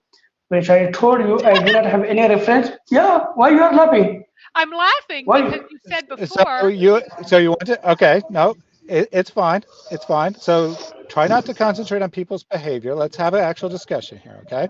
So you're now admitting that you don't have a reference. You don't actually know if that's true or not. Her behaviors will disturb the conversation. I don't care about her. Really, I don't care really, about her my friend, behavior. really. You learn to control yourself. So learn to control yourself. I'm not going to be distracted by your behavior, and you're not going to be distracted by our behavior. We're going to have a discussion on the factual matters. So now you're admitting, I think, you're admitting that you don't actually know where to find that because you just said yes without actually knowing that to be true. Is that correct? What I say to you, the jihad is a very comprehensive word, okay? It can be used. No. Not time for you to. This is not khutbah. Not time for that. Just show some respect to you. Okay, why are you shopping? What I say to you for qital, for fighting, is the word is used for qital. Did you hear him? Did you hear him? What he said? He called Mary Muta. Did you hear him? Did you hear him? He needs to go for a while. Did he? Did you hear? Yes, of course. Ooh, Shahid showing the respect Islam has for women. See, here's the problem, right? Here's the problem. What? Mary has two X chromosomes and no Y chromosome. That is the problem. What did you say? What did you say? Talking to a woman. He doesn't know how to talk to a woman. He only knows of women as objects. Thus, when a woman talks to him, he gets really mad. Really, but she didn't respect his own scripture because Paul said to her, be quiet when you are. She is not respecting her own scripture. Paul said to her, women should always keep silent. Shahid wants to go to the Bible now. Run to the Bible. Let's run to the Bible. He can't defend Islam. He's embarrassed by what Muhammad says. He doesn't know anything about his religion. So he runs to the Bible. Run. So he's you're blowing out. You're crying. You're tedious. You are crying, eh? Shahid, stop. I asked you a question. It's like a woman. You're just pretending like a woman, huh? Shahid, woman now. Just like a dog. Oh my goodness. So I asked him a question. Oh my goodness. And he says he doesn't want to rely in religious matters. But the question I asked him is, if you open up a book of hadith into the book of jihad, will it be all about praying or will it be all about fighting? And he says that it will be about praying. He said that positively. And then he says, well, I'm not going to say where it is because I don't want to lie. We shouldn't lie about religious matters. But he started out by lying. So, Shahid, Mm-hmm. you have positively said that it does mean that, and it does say that there somewhere. Either you say, I have no idea what a the book of Jihad in any hadith collection will have in it. That's option one. Or you can say, I will stick by my guns and I will say that in fact, it will be about prayer. And here is what it says because I know which book it is, Mm-hmm. or I will get back to you later. I can't think of it now, but I know it's in there and I will find it for you later. So either say, Mm-hmm. I have no idea, or Mm-hmm. say, here it is, or I will find it for you. So go ahead and give me one of those two. Those are your Sharia, options. let me speak. In Islamic Sharia, the understanding of the word jihad, it can be used. Oh my goodness. Nope, Shahid. Nope. That was not an option. Would you send him off? Because he's trying to play. Well, I want. Well, he's He's going to going to say have it one more has another chance to meaning. answer a question. Right. Well, that's not an acceptable answer to that question. So he's giving one. I'm going to give him another chance here. He can either answer that question or he can answer this question, which I think he'll actually really enjoy. About, oh, wait, he may have dropped on his own. Yeah. The question is whether he wants to beat Mary or not. But he logged off on his own. I didn't kick him off. I was going to give him another chance to answer the question. He doesn't want to answer the question. He wants to talk about something different because he knows either answer to the question is going to be a lie. And since we called him out on lying, now it becomes a problem. It wasn't a That's problem why. to lie as long as we didn't know it was a lie. But now that we have shamed him by calling out the lie and demonstrated this isn't what Islam teaches, then he's trapped. He has to run away. Run, like the little baby he is. So the reason, because the first thing that he came up, he asked a question and I answered it immediately and I answered it completely. And then I asked him a question, and anytime he wanted to go and give his dawah as if he was able to give his khutbah on something, he just wanted to go do that nonsense. Let me speak. Let me speak. I don't want to answer your question. I just want to speak. Don't hide, Nina. She's fine. What just happened? What? Someone hit Nina? Yeah, I think What? Mongoose? Stealth He, Mongoose?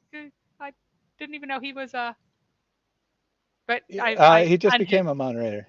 Stop that, Stealth Mongoose. Don't do that. She's fine. She was just making a joke. Anyway, heaven's sakes. Yeah, So, this comment's not even offensive. no. Say Allah knows. She said, say no, Allah knows breast. So either he was offended by her saying breast, or he thought it was Allah knows best, which is not something a Muslim should be blocked for by any means. So Yep. We're okay. We're okay. So anyway, did you notice once Mary caught him lying, he started cursing her in Arabic. I only could understand the word muta that he said to her. I think he also heard said him. other I heard things. him. I was talking over him at the same time, but he was repeating some other, trying to recite a verse again. I think he was actually calling on Allah to protect him from his and anger, that too. so they wouldn't manifest. Yes, he but was then also, he did manifest. Yes, he was also did lose his calling on temper Allah there, despite to his protect him best multiple efforts. times. I So, guess Allah that is was not just that an accident. powerful. Sorry about that, Nina. Anyway, so, yeah. Again, we had already gone through all of those sections. We've gone through all of that, and yet he's doing that. And also, He came back an hour later. He was embarrassed. Just so everybody knows, well, we're about to play a big section on jihad, but just so everybody knows, if you are if you are a pagan, as all Muslims are, you aren't a Christian, there's absolutely nothing in the world that I cannot possibly teach you and do not have the authority to do. That has never been a teaching of Christianity, that women can't teach pagans. Now, it is true that women should not be the official preachers in churches where they will possibly be in authority over their own husbands, and since that's a potential situation. But if you're a pagan, you have no position. You're a pagan. Sorry. Yeah, and So I think that's sufficient. I don't even want to justify him trying to run to the yeah, Bible. He was very desperate there, and I don't want to. I mean, you already answered it, but I prefer just to ignore it.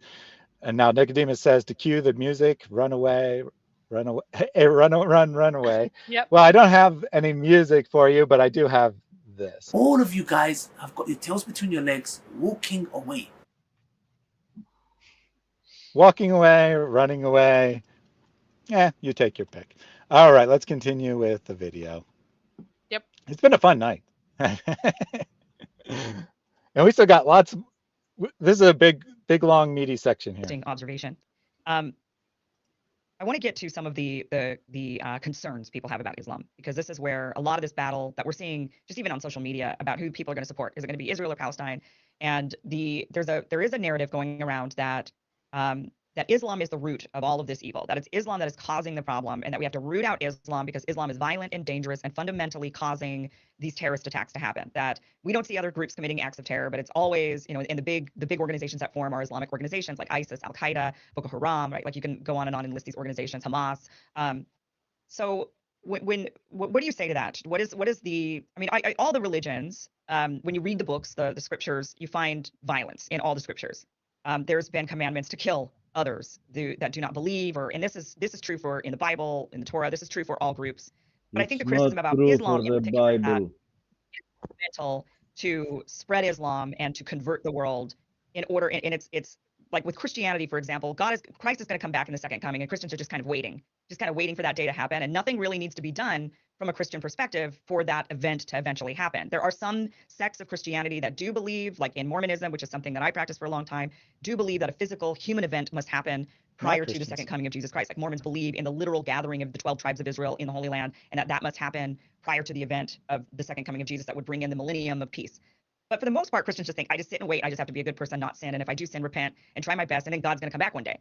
But the criticism of Islam is that something physical, that the humans on earth have to do something in order to bring about an event, and that is to conquer the world with Islam. Is that inaccurate, or is that accurate? I hope it's inaccurate. I think there is a segment of Muslims that I think probably would adhere to that, but that's nowhere near the dominant. There would be people that say, well, that's what Islam says, but that's not the Islam that was taught traditionally. In the early period of Islam, like other religions, it became empire. And empire, like Christianity, created a whole narrative that they have to spread the, soldiers of Christ to go and spread the gospel. Well, the Muslims, I think, had that in the early period, but there was a very strong debate. Was offensive war permitted or not? The Quran clearly states that God does not love aggressors. And it says, oh, fight you. So if somebody's not aggressing upon you, you should not aggress upon them. And historically, there is a conquest narrative in that early. Sorry, I want to pause him for a second because I want to say that Allah does not love the proud. And we're proud of that. All right, let's continue on. Period of Islam, that's undeniable. But Muslims settled down, and Islam was, they gave up that narrative. So there are some people that still have that, but the vast majority of Muslims don't. They want to live in peace with everybody else, and that is in the religion. It's a religion that calls to peace. I mean, the greeting of Muslims is peace be upon you. Every Muslim, if they follow the Prophet Muhammad, peace be upon him, they actually say after the prayer, "Oh God, you are peace. To you comes peace. To you returns peace. Let us live in peace." So they pray for peace, and the paradise is actually called the abode of peace, because that's finally when the strife of this world ends. What? The Prophet Muhammad, peace be upon him, I think, has been maliciously slandered in being called a warlord. He actually did everything he could to. And if you read Juan Cole's book, and I would recommend anybody who's serious about studying this to read Juan Cole's book. He's a great historian, American historian, and he wrote a book called Muhammad, Prophet of Peace Amidst a Clash of Civilizations. It's a beautiful book.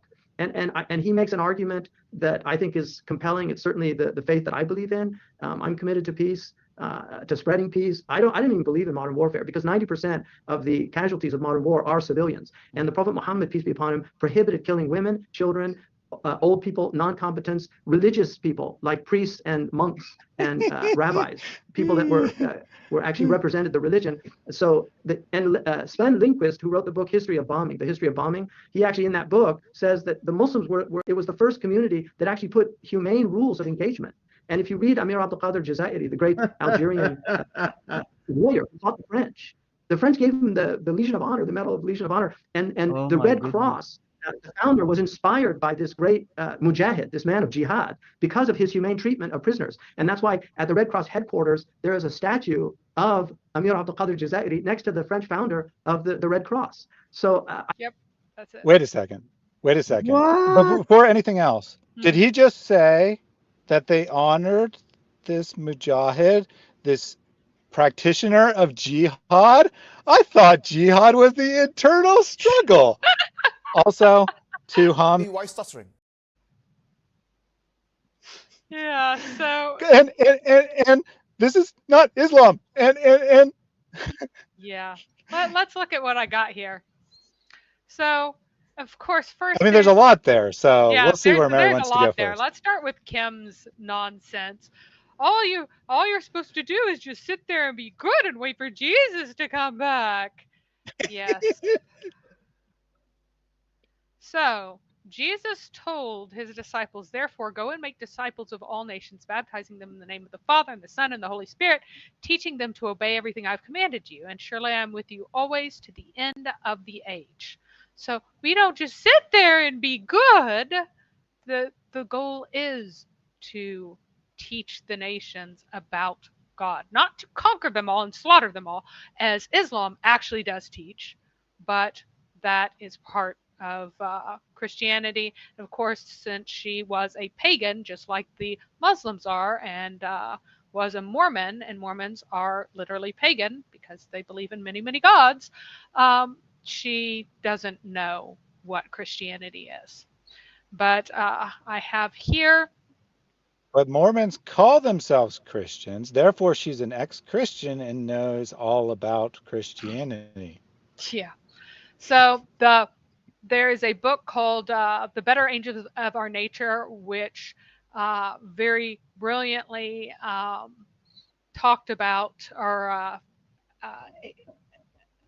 assembled an enormous amount of evidence for the fact that, in fact, we are not living in the most violent time ever, but rather instead violence has massively declined. And if you check out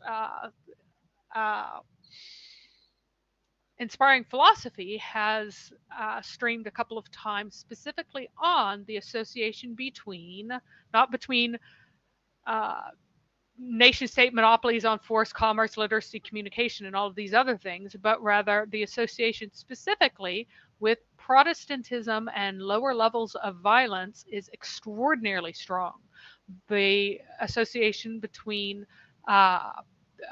Eastern Orthodoxy or Catholicism and lower levels of violence is mild, and the association between Buddhism and violence is neutral, and the association between Islam and violence, guess what? Negative. Yes, Record high. it's quite high, that you get way more violence whenever you have an Islamic state. So his most violent time in history, totally wrong. No. So and he cited, which is hilarious, this specific verse that says, "Go and fight those who fight those who fight Muslims and kill them wherever they are found." But then it says, "But Allah does not love those who go beyond the bounds and kills those who aren't fighting you." This is explained here. Wait. So this was the first hold on, Mary. Mm-hmm. He only quoted the second half of that, right? Yeah. I didn't realize this is what he was quoting, but he just quoted the second half, that Allah doesn't love those who go beyond the bounds. Yes. Quoting half of a verse that literally commands Muslims to go and kill people as evidence that Islam is peaceful. Right. Am I missing something? No. You are not. Is that what happened? That is exactly that. So, and then this is explaining, this is explaining that this was the first ayah about fighting to be revealed. Ever since it was revealed, Allah's messenger used to fight only those who fought him and avoid non-combatants. Later, another surah was revealed, and that was abrogated, and that abrogated it. Chapter 9, verse 5. So, and fight against the Mushrikeen collectively as they fight against you collectively, because just by being a Mushrikeen, you are in defiance of Allah and you're fighting them. See? And that is why Allah later said, kill them wherever you find them and turn them out from where they have turned you out. Your energy should be spent on fighting them just as their energy is spent on fighting you. Because just because they have, and then here's a definition of The transgressors. Transgressing is mutilating the dead, killing women, children, and old people who do not participate in welfare, killing priests and residents of houses of worship, burning down trees, and killing animals without any real benefit. However, here is the funny part. Muhammad did literally all of that except for killing animals without real benefit. I don't think he ever did that. But he actually did burn down the trees of people, even though he specifically forbade it. Later, he went ahead and did it. So, real quick. That's probably the most common thing I hear from Muslims trying to argue that Islam is peaceful. Like, Muhammad even forbid burning down trees. That's how peaceful he was. When of course the context is him commanding to wage war, in a specific way that doesn't involve burning trees. Burning the trees that you will capture. If you burn down the trees, then you will not have the trees to control later on. So this one, oh, here we go. So you will be hurting your economic well-being by burning down the trees, and thus it has nothing to do with being peaceful at all. No, the Muslims have been lying to me. Oh man. Actually, that's funny. That's funny because if Muhammad didn't burn trees, why did he burn those who didn't go to pray? He burned them alive in their own houses. I mean, really. Yeah, he burned people, but not trees. Yeah, but not trees. Yeah, I'm going to get to that one, Carol. That's a very good one. They're just people, not trees. Yep. And I'm going to go in order here. So, and then he talked Muhammad about, was a fan of James Cameron's Avatar. Why is it that you say Assalamu alaikum? Why do we say that? If we are going to be violent people, why are we saying peace be upon you? Because you stole it from the Jews and the Christians. That's why. And Muhammad isn't even the one who stole it. Abu Dhar. He was the first person to greet the Prophet with the greeting of Islam. He's the one who came from Medina where there were a bunch of Jews, and he was aping the Jews, but didn't want to be a Jew, but he wanted to ape them and go, oh, I'm a pure monotheist too. I'm just not with you. I worship Allah, who is this pagan god, but it's like pure monotheism Allah. So he came with this Jewish style greeting and introduced it to Muhammad. And after that, Muhammad went, oh, another way to imitate the Jews and the Christians. I shall do that. Muhammad said it. You mean he copied stuff from Jews and Christians? Said it. Monkey see, monkey do. Yes, monkey see, monkey do. It is totally monkey see, monkey do. So, oh, wait, that's emphasis the one about on the monkey? the prayer fighting. Always. Which one's better? Oh my gosh. And we have already established that fighting is much better than withdrawing and staying in a valley and praying and doing all of those things. Killing women. So here is an example of a woman who was killed. No woman of Banu Qurayza was killed except one. So this was when Muhammad had taken over, slaughtered a ton of Jews, slaughtered all the men, every single man, whether or not he fought. If he was old enough to have pubic hair, he was slaughtered. So what about the non-combatants? Well, they were killed too. And so was this one woman. This woman was killed. And here's an example. She came and she was beheaded, and she was talking to Aisha moments before she was taken away and beheaded. Here's another one. So, Mary, I have a question for you. Before you go on, I have a question for you. What do women and trees have in common? They're worth stuff on the slave, or they're worth stuff on the market. The women were worth They're money. both valuable property? They're both property. Yep. Interesting. Camels were worth Coincidence, I'm more sure. than women. Yeah. And so here's another one. Women and children of the polytheists were killed during the night raid. And he said, well, they're from them. It's fine. They're from them. You know, as long as you're not going out and doing it deliberately and so ruining the economic basis of our wars, because then we'll have less booty, then if they happen to die, then that's okay. That's fine. It's more important to kill the people. Yeah, he's going on about how bombing is evil. Well, then aren't night raids evil because you'll slaughter the innocent? Mary, it's a night raid. It's not in the morning. Yeah. You don't understand. But he's saying that that's why bombing is evil, because you'll kill non-combatants. And Islam, it has a policy to avoid killing them, and so it would reject them. It would so reject them. Hey, long time no see, Rob. And yet, yeah, he's been here for a little while. Oh, well, you didn't notice Rob was here? No, because I didn't click over. Hey, stop talking, and let and let Rob say a couple words before he has to go. I'll let Rob come in. No. I just wanted to say hi. Is my microphone working? Yes, it's working perfectly. Yeah. No, hey, I miss you guys. It's been a while. Life has happened. I'm in my new house thanks to God's providence and all of your help. And I'm going to be coming back onto the saddle soon. So just excellent. You're welcome to jump into any stream of mine that you want to anytime. God bless you, Rob.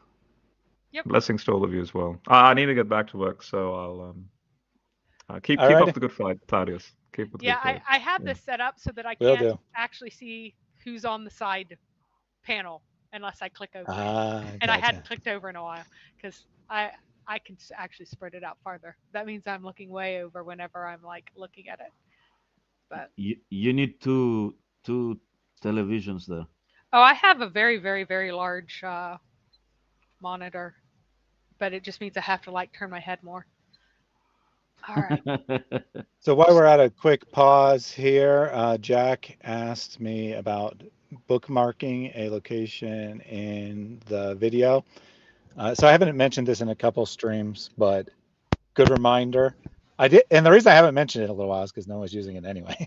But a good reminder that if you use hashtag notable, it won't like do anything visually on the screen or like the other animations.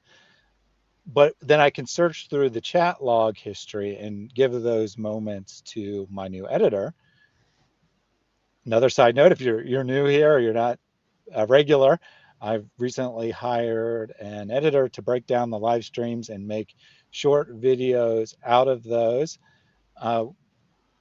Two of them have been released publicly. He's delivered a few others to me that will be out shortly. And the idea here isn't like to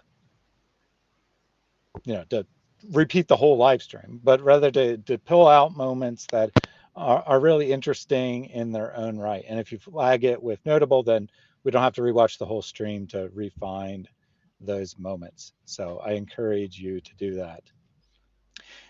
And hashtag notable. Nothing visually happens. It doesn't like affect your points or anything. Just creates a bookmark for me to look at later. And while we're paused, let me also take this super chat from Jack Ray. And Allah will bless you in a million ways. You find the tree will grow and you will have lots and lots of wealth. This is the example that we gave to the children. And I'm letting you know that when you sow that seed by giving, you shall receive much more than you gave by the will of Allah. Give as much as you can, for indeed you will reap much more than you have sown. He just said hello. It was just a donation when he first arrived some time ago, but I've been bad and I haven't played a super chat in a long time. So thank you for that donation, Jack. I think you want to say something, Christ of Salvation? Yeah, about the video, that woman that was talking in the video, she said that all the religions are talking about killing and blah, blah, and that in the Bible it says also to kill those that don't believe or something. I don't see that anywhere in the Bible.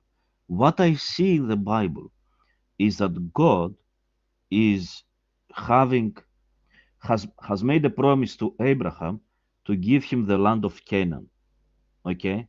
And he has to complete this promise, even if it was in the later generations of Abraham. He has to uphold his promise. Okay? So now there are those people living there which are doing abhorrent things like killing their own children because they believe that this way they will be more prosperous or something like that. They were making wars and they were drinking the blood of their enemies and stuff like that. They were eating the flesh of their enemies. This is abhorrent things. This is things like, I mean, really sinful, totally sinful. And that's what he was combating through the children of Israel. Nowhere he is speaking about they don't believe in me, therefore go and kill them. There is no such thing in the Bible. Well, How what can she was she saying, say hang on, those things? no, she wasn't saying that Christians believe that. She was saying that Christians don't believe that you have to do anything, or that they. Well, it is true that Christians don't believe that you have to do something to have Jesus come back. If you don't do it, then there'll be a failure. Whereas in Islam, you actually do have that. But what she's saying is that people think that Islam teaches this, but that's not true, is it? And he's like, no, that's not true. But I do want to go through specifically why, hello, Deuce Customs, why this is all of his points are wrong. So here's another example of a woman being killed. This woman was Asma bint Marwan, and she didn't like that Muhammad had another man murdered named Abu Afak. And that's actually going to be, I'm not actually sure how his name is spelled, if that's how you pronounce it or not. But anyway, because she wrote poetry calling him out for this, she ordered her to be murdered, and she was murdered while she was sleeping. He had her murdered. So that is Muhammad having the assassination of a woman poetess who criticized his killing of another man. And that man's going to be important for a moment. Here's another one. There were 4 people that Muhammad wanted to have slaughtered no matter what on the day of the conquest of Mecca. And then there were 2 singing girls. So these were singing girls who were slaves who would make fun of Muhammad in their songs, and she wanted them to be slaughtered, or he wanted them to be slaughtered, and he had one killed, but the other one didn't get killed, but only because she escaped. None of these women are combatants, by the way. Here is another example of a woman who was murdered. So during the invasion of Banu Fazara,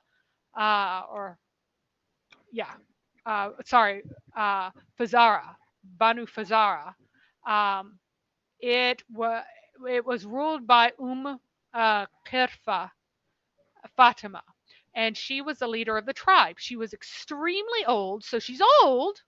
She's very, very old. And this particular tribe hadn't done anything to Muhammad, hadn't talked to Muhammad, hadn't looked at Muhammad, hadn't really interacted with Muhammad at all. But I believe it was,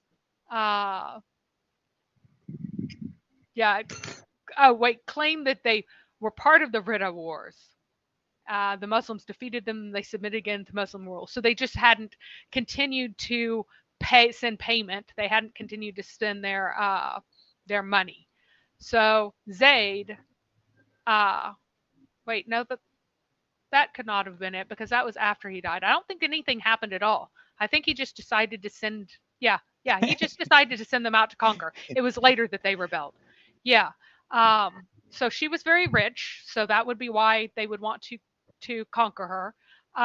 So Zayd, his son-in-law, was sent out. This is one of the attempts to get him killed. That was probably the only reason he was sent out. But he conquered at this time. He ordered her slaughtered by putting a rope between her 2 legs and having 2 camels and driving them apart until they ripped her in half. 2 of her limbs were torn in two by 4 camels, and her severed head was later paraded all over the streets of Medina. So she hadn't done anything. Zayd got wounded, so he got pissed. So, yep. And then Muhammad said he was wrong, right? No.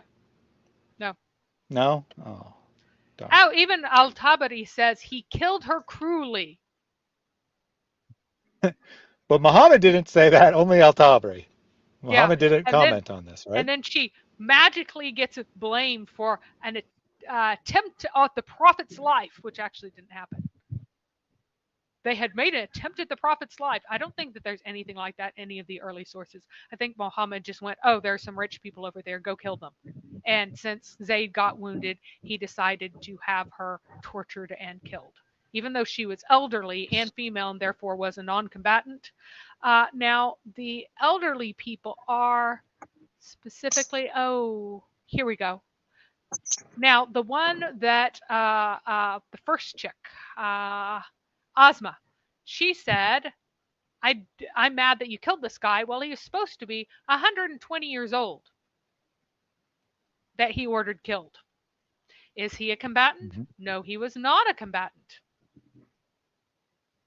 120-year-olds make the best soldiers.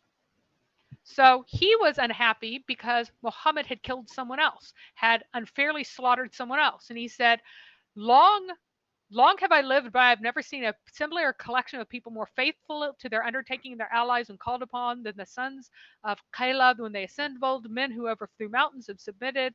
A rider came to them and split them in two, saying, permitted, forbidden, and all sorts of things. Had you believed in glory or kingship, you would have followed Tuba. So basically, you would have followed someone else if you believed in glory. Instead, you're shameful and now you're killing your own people. And so he ordered him killed because he committed the crime of being an old man who was a poet and criticized Muhammad for turning people against each other and killing people. So he had to die. So old man dies. But Hiki Shiki says we have to remember that they killed him peacefully. Oh, very much. And then, of course, there's the killing of the monks. Now, Muhammad did not hardly even encountered a monk. He encountered monks like once in his life ever, as far as we know. And yet, as soon as he dies, Umar is waging war and everything. So the Arabs come to where monks are. And what do? They killed many monks there in the monasteries of Kedar and Banata. There died there the blessed man Simon, doorkeeper of Kedar, brother of Thomas the priest. So they went and slaughtered monks the first chance that they got. And this is the rightly guided caliph. So all of this nonsense about, yes. Uh-huh. They killed those monks, but they didn't burn any trees. Yeah, they killed the monks peacefully, and they didn't burn any trees because Muhammad didn't burn trees. Except when he did. And therefore, Islam is peaceful. Islam does have rules of conduct, but the rules of conduct are, unless it is more inconvenient for you to do something else.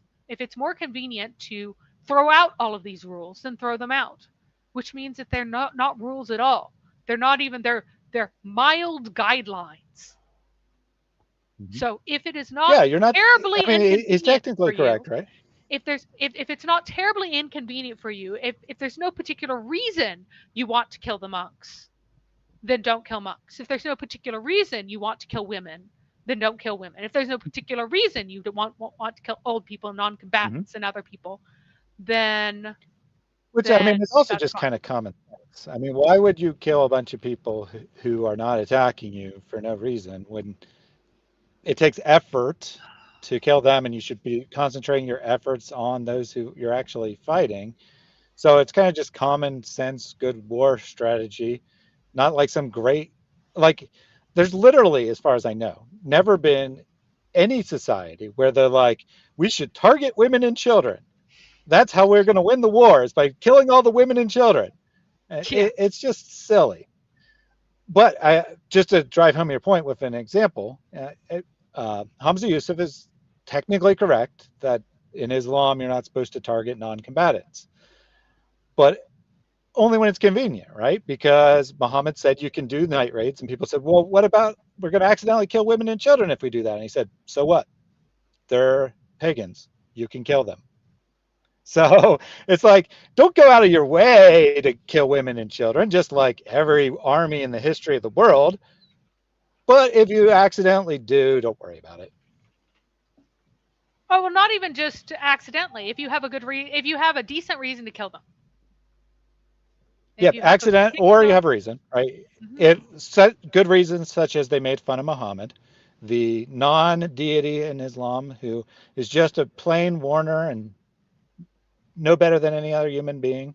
If you insult him, you must be killed. If you insult Allah, that can be forgiven. You insult Muhammad, must be killed. Whether you are a woman, a child, a 120-year-old man, or whatever, that is definitely justified in the very peaceful, very fair war system of Islam. Yeah, and then here's another pathetic, another pathetic thing that they usually go to is that, they go to 532. We ordained for the children of Israel that if anyone slew a person, unless it be for murder or spraying mischief in the land, it would be as if they slew the whole people. And if anyone saved life, it was as if he saved life of the whole people, to mean that it's super peaceful. But no, what it's saying is that because Jews spread mischief in the land, they should all be killed. That's the actual meaning. It's about killing all the Jews because they spread mischief. And yet, we'll have this nonsense about people claiming that this is about but killing a person is like well, and they never, no. You're right, It's they never about, do that first part, right? yeah, all you The have to first say is few words, we ordained for the children of Israel. Yep, and it's just about the Jews. This is explaining in context why you should kill all the Jews. Why? Because they spread mischief in the land. That's what it's about. And it's misquoting the Talmud, which says only the first part, that if anyone slew another Jew, it'd be like killing. If someone kills a Jew, it's like killing all the Jews, is actually what the Talmud says. And it's specific to Jews. But and it's also just the musings of rabbis. It's not authoritative. Well, I mean, it's in the Talmud. Like I said, it's in the Talmud, but it never says anything about it's their speculation about the scriptures, right? Exactly. They will not even read the verse. They won't even read the rest of the verse, because this is about what probably happened is that someone said, "Hey, Muhammad, you said that you believe in the Torah, and this is what we believe about the Torah," because of course they confused the Talmud with the Torah. Jews called it, the oral Torah and stuff. That our Torah says that if anyone kills a Jew, then it's like killing all the people. It's like killing all the Jews.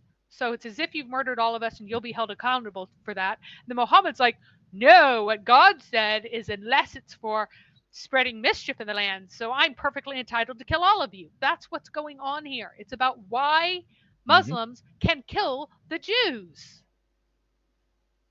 Yeah, a Protestant believer says they won't read the next verse, and that's correct, because it starts, it might not be literally the word but it basically says, but for you, right? As Mary says, it's justification as to why you can kill the Jews. So it's, we told the Jews not to kill anyone, but for you, I'm giving a different command. Because they didn't keep their command, I guess. Yep. Allah is all powerful and all wonderful. Alhamdulillah. So Samuel Tahid pointed out something very important. He says, but also, Thaddeus, combatant is different in Islam than in, he said normal town, but I think he means normal terms. Yep. And that's true, right? Because anyone who is opposed to Islam is a combatant. It doesn't mean someone who picks up arms and tries to kill Muslims. It means anyone who is opposed to the spread of Islam in their land is a combatant. Anyone who doubts the truth of Muhammad's prophethood is a combatant. Anyone who says anything negative about a Muslim is a combatant. It doesn't take very much to be a combatant in Islam, which brings me to a comment from Houston here. He says, notice how they treated non-combatants on October 7th. And the Muslim who's informed would say, nope, those were combatants. Israel has been waging war on Islam by existing, by taking our land, etc., by defending themselves when we suicide bomb them, and so on and so forth. Therefore, they are combatants. They have chosen to live in Israel. It doesn't matter if they're an 8-year-old girl. They've chosen to live there. Therefore, they are combatants, and they are fair game. All right. So I have here. So the idea of Dar al-Islam versus Dar al-Harb, which is the house of war versus the house of peace. The world is divided into the house of Islam and the house of war, Dar al-Islam and Dar al-Harb. Dar al-Islam is a whoopsie. It's not working very well. Oh well, is all those lands in which a Muslim government rules and the holy law of Islam prevails. Non-Muslims may live there on Muslim sufferance. The outside world, which has not yet been subjugated, is called the house of war, and strictly speaking, a perpetual state of jihad, or holy war, is imposed by the law. The law also provided that the jihad might be interrupted by truces when appropriate. A truce is appropriate when they can't win. If you can kill the unbelievers, you should. If you can't, then you shouldn't try. In fact, the periods of peace and war are not vastly different from those which existed between the Christian states of Europe for most of European history, except that the war was pretty different. But the law thus divides the unbelievers theologically into those who have a book and profess what Islam recognizes as a divine religion, and those who do not, politically into themmies, and those who have accepted the supremacy of the Muslim state and the primacy of Muslims, and the Harbis, the denizens of Dar al-Harb, the house of war, who remain outside the Islamic frontier, and with whom, therefore, is in principle canonically obligatory perpetual state of war until the whole world is either converted or subjugated. So whenever he talks about going, oh, but some people think this and some people think that, and some people, there was this thinking and this debate about whether or not this is true.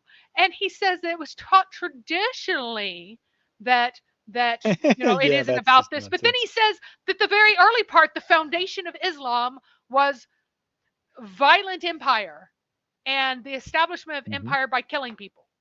But then he's like, oh, but traditionally. I'm like, what part of tradition?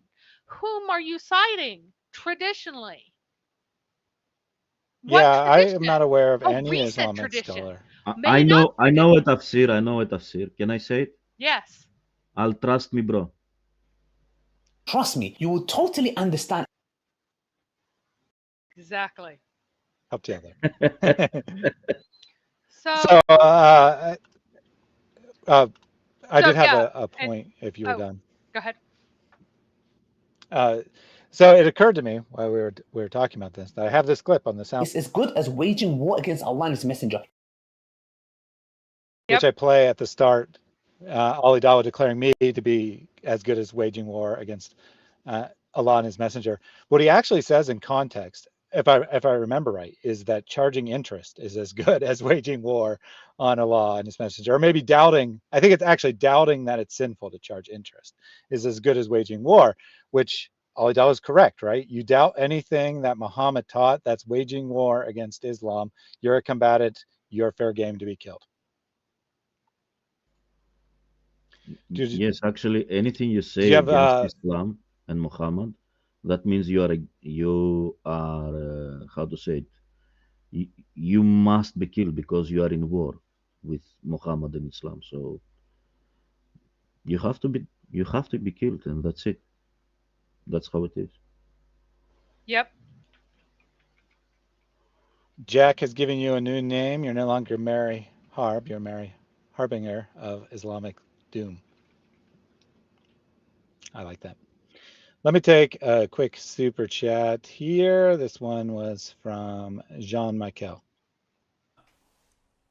If you frequently say it, Allah would pay off your debts. So you can refer to it back again, inshallah.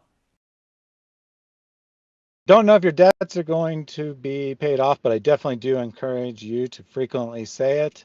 Stay away from Islam. Thank you very much for the donation, John. All right, did you have more sources you want to bring on this segment? Yeah, I just wanted to ask where's the debate? Like, the debate Yeah, is where what is this is debate? this abrogated? The only debate on that particular section is this abrogated, or was the meaning always that excuse me, was the meaning always that everyone who does not follow does not obey Muhammad is at war with Muhammad? That's the only debate. So the debate Well, is let me clarify was did it actually. So yeah. there is a slight debate in Islam. Hmm. The debate is whether the commands to wage war applied for particular times and places or whether they are commands for all time. And the scholars generally said that it's both, that they are given for a Well, yeah, particular yeah. time, but also they are for an ongoing example. So they did debate it. They didn't deny that this Well, was part of Islam. They were just trying to clarify the occasion that the verses were given and what that means for Islam, basically. And they it was like, very, very strong consensus. It may not have been 100%, but it's definitely not a debate. well, Ongoing raging debates yeah. in Islam about whether jihad's allowed or not. No, it's like, N- well, we need to work out the precise details of when and how jihad is allowed. We all agree it's allowed. We all agree that Muhammad did this. We all agree he was a warlord, and we're proud of that. But we need to work out the precise details. So there's a debate about the details, not a debate over whether this is part of Islam. Well, even more finely, the debate is not about whether or not you are to jihad against literally everyone at this point in time. So if you jihad against the whole world anytime that you think you can win. Okay? That is absolutely consensus. The part where there was debate is the part where it says those who aren't fighting against you don't fight against them. Is that abrogated by this other thing? Or do we understand those who don't fight against you as being the themmies and no one else? And even though that wasn't really the context then at the moment this was revealed, now that everything's revealed, we have this greater understanding of the text. And therefore, like, the conclusion is the same no matter what. No one is saying today, none of the classical scholars say that in our time we can only do jihad against people who attack us first. No one's saying that. They're all saying you have to go out and kill the other people. What they're saying is, are we doing this because all people who are not already under our control are automatically at war with Allah and His Messenger? Or are we doing this because this other verse says to do this, even though they're not technically at war with us? So, again, outcome is the same. The outcome is always offensive jihad. The question is, do you Mm-hmm. label Mm-hmm. any type of jihad as defensive just because they're not under Islam, or do you admit that it's offensive? So, do you pretend that your offensive jihad or your offensive jihad is defensive, or do you admit it's offensive? Only difference. The only difference. Yeah, good clarification there that while the scholars acknowledge the legitimacy of what we would call defensive fighting, there's no debate over whether offensive jihad is also allowed. Do have an important question from Marion here, though. If a law is broken, needs a loan, how can he pay off your debt? Good question. I would like Ha! to get an answer to that question as well. Because you got to lend Allah a goodly loan. It's one of the essentials to being a Muslim, according to the Quran. Do you want to play another segment, or did you have more? I know we may not have covered every single thing in this one. I'm not sure, but I've all right, let's. pretty much I've covered all the major points, I think. All right. So we're going to go back to earlier in the stream. We wanted to make sure we covered jihad, so we jumped to that. But now here's some other outrageous things that Thaddeus, Hamza says. Thaddeus, before you Yes. go, thank you very much for having me. God bless you all. Thank you for the opportunity. It was wonderful, Yeah, guys. God bless and thank you for joining. I have to go to sleep. Sorry. Yep. And actually, before I play more of the video, let's see if Saeed has anything to say about jihad in Islam, because we are going to move on to a new subject. So, Saeed, do you have anything to say about jihad in Islam? And it Yes, better yes, not be yes, I do something have. very. All right, Yeah, great. jihad is very important part of Islam. Every human Uh-huh. being should do jihad. Every human being, Muslim, Christian, Jew, Wait, for a Hindu, woman? every human Human. being Oh, human. should do jihad. If you are not doing jihad, you are not a good person. You know, uh, jihad means it's a struggle. Struggle. Jihad means struggle. Can you You do, according to the Quran, can you do jihad if you are a disabled person? Yes, even disabled person should do Okay, jihad. go find the verse that says disabled people can do jihad. No, no, Whenever there is a hang on, there is a verse that says disabled people can't. Why does it say that they can't? Disabled person can do jihad by They might be able to do what you're calling jihad and no, struggling. jihad is a mean struggle. Jihad does not mean a fight to fight. Jihad simply means to struggle. Why Struggle didn't to do why Okay, good didn't things. Allah do so that? Saeed, how do words work? How do words work? Do they What? have just one precise definition that covers all usages? And you can never use Yes, the word in a different jihad sense in simply any means way? to struggle. Is to struggle. Saeed, the English word fight means to struggle. What? If I'm fighting against an oppressor, I'm struggling against an oppressor. Does that mean that that's the only definition of fight in all circumstances? No, no, fighting also a struggle, fighting also a struggle. Jihad, fighting also jihad. Okay. Okay, you struggle So to, uh, okay, so you you agree with the struggle English that to the kick English word the fight Israeli can out mean of struggle. the Palestinian land. So that's also a struggle. That's also a jihad, to Which kick out Okay, the we got it. so which occupier.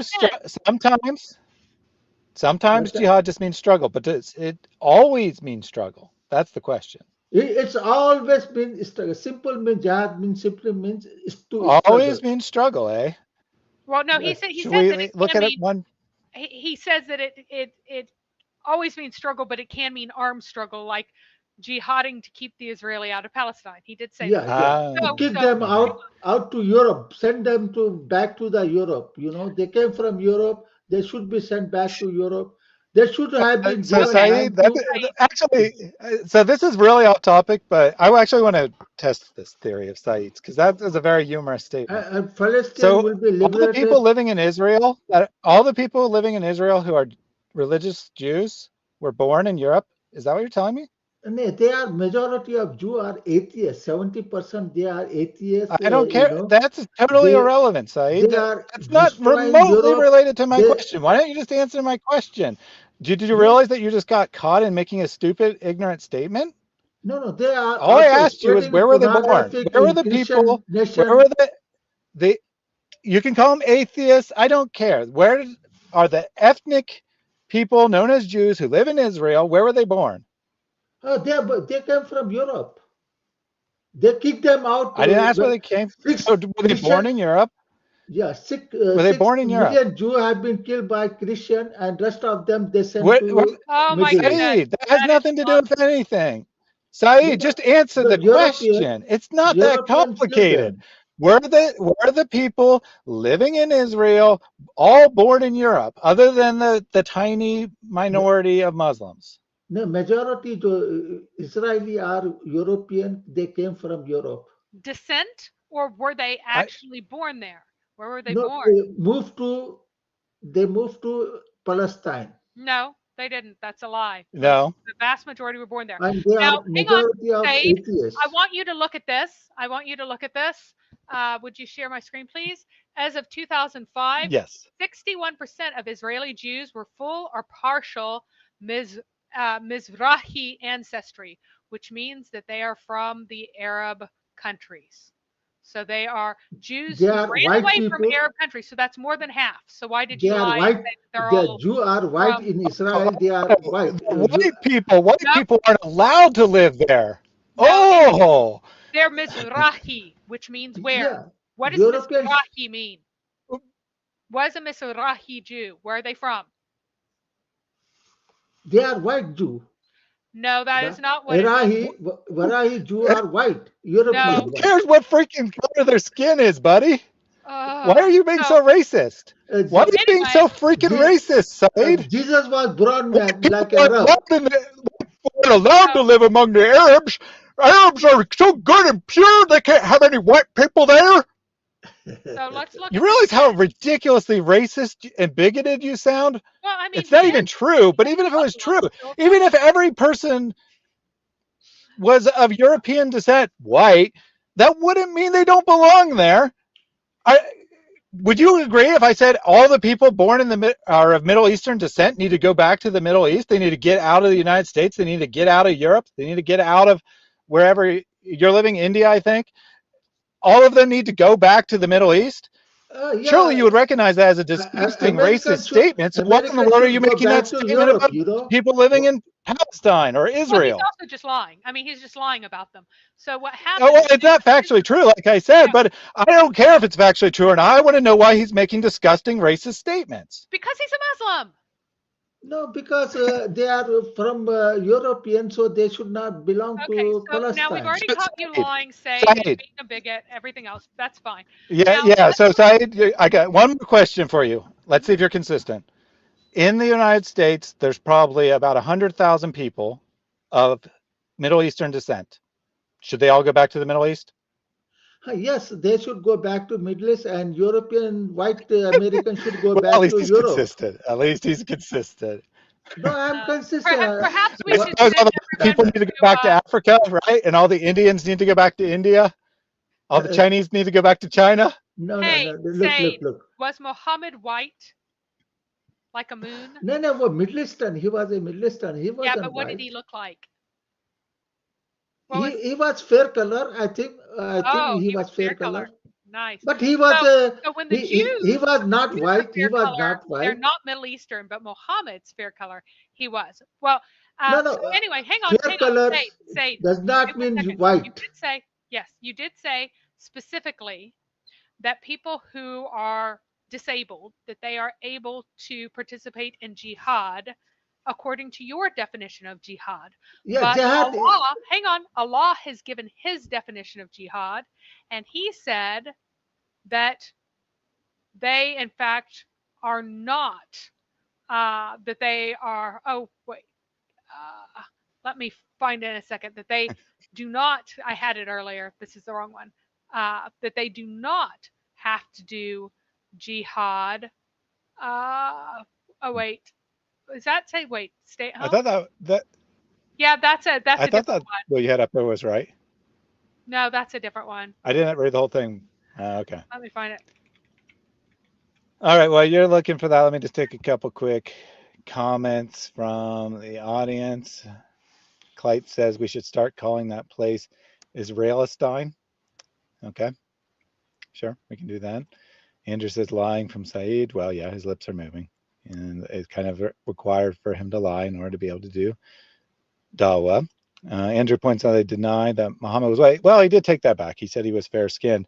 But he's only judging the Israeli people as being European based on the color of their skin. So I'm not sure what the difference is exactly. But, you know, people who have light skin, they need to stay in Europe. I guess all the people living in the New World need to go back to Europe too. We need to give this land back to the Jews should have been given Jews should have been given land in Europe. You know, they are belong to Europe. Why? Say, do you know where they? Mary showed you the genetic study. They actually descend from people who originally lived in what is today Israel, and the reason they fled to Europe was because of persecution, both from Christians and Muslims who wouldn't allow them to live in that land. So they integrated among other societies. No, But according to you, they should go back to their place of ancestry, which is actually where they're living. Jew are converted from Christianity to No, they weren't. Judaism. That's They No, are no, right. no Jews are converts from Christianity. You Yes, have yes, no idea what where you're where talking they about. come from? So anyway, here it is. Such of the believers who as remain passive or sit at home. Dang it. Here. Don't. All right. Cannot be deemed equal to those who jihad in Allah's cause with their possessions, except those who are disabled. See, other than the disabled. So there are those who sit and remain passive compared to those who jihad in Allah's cause. So according to this, can the disabled jihad in Allah's cause? No, jihad simply that does not mean to fight. Jihad I also don't means care what you think jihad living. means. We're talking about the words of your supposed God. Yeah, Have some respect for what Allah told you yes. and Allah explain said, what Allah is saying. Allah did say to make a jihad. Those who like Israel, Palestinians are making jihad with the Israeli. So Allah allow this thing. Allah does not deny So the Palestinians I to want you to deal fight with the back. statement on your screen. Such believers as sit at home unless they have injury are not equal of those who struggle in the path of God with their possessions. Look, they even translated it as struggle for you. So can you explain to me how this is just how I think the he is disabled don't I have think he's saying that to? this particular verse, Said, you're saying that this particular verse is about the kind of jihad that Palestinians who came into Israel were doing.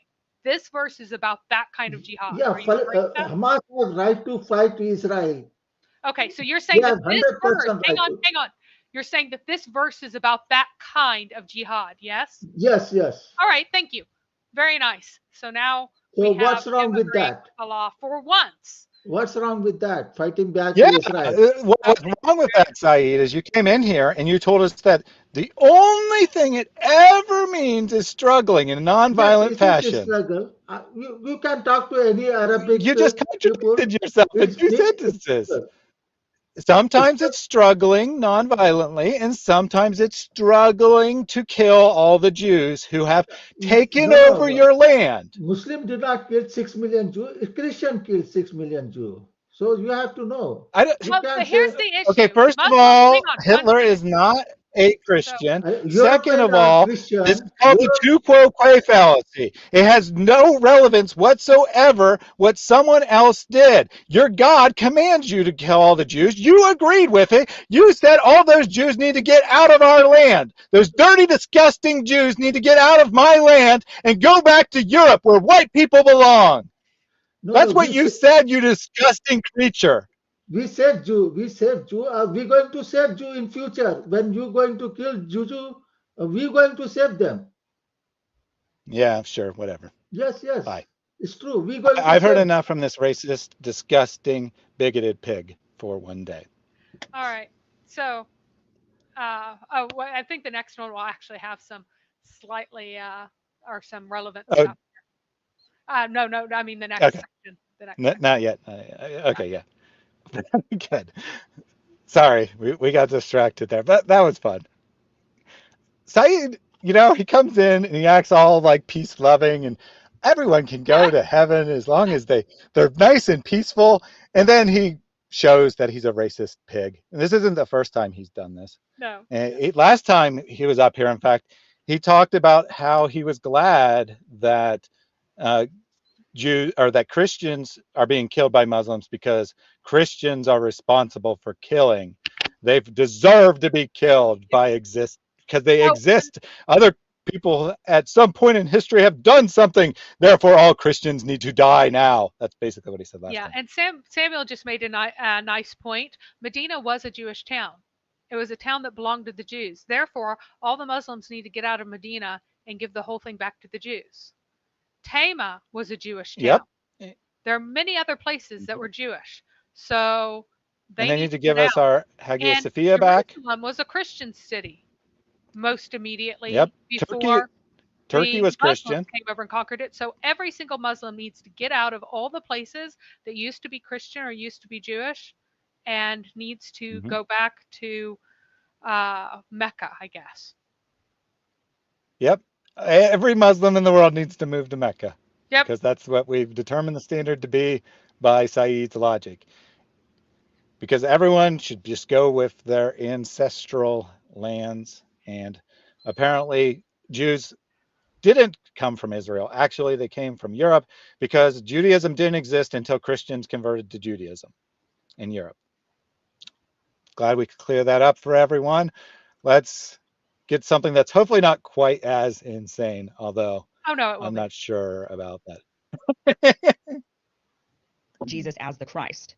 And Right. it's how do Muslims, so believing that Jesus came from a virgin birth and that Yeah. Jesus was the Christ, how does that play out in Islam with him being the Messiah? That he comes back. So the vast majority of Muslims believe in the second coming of Jesus also. Do Muslims believe that Jesus died for sins, all the sins of all people, Muslims, Christians, Yeah. everybody?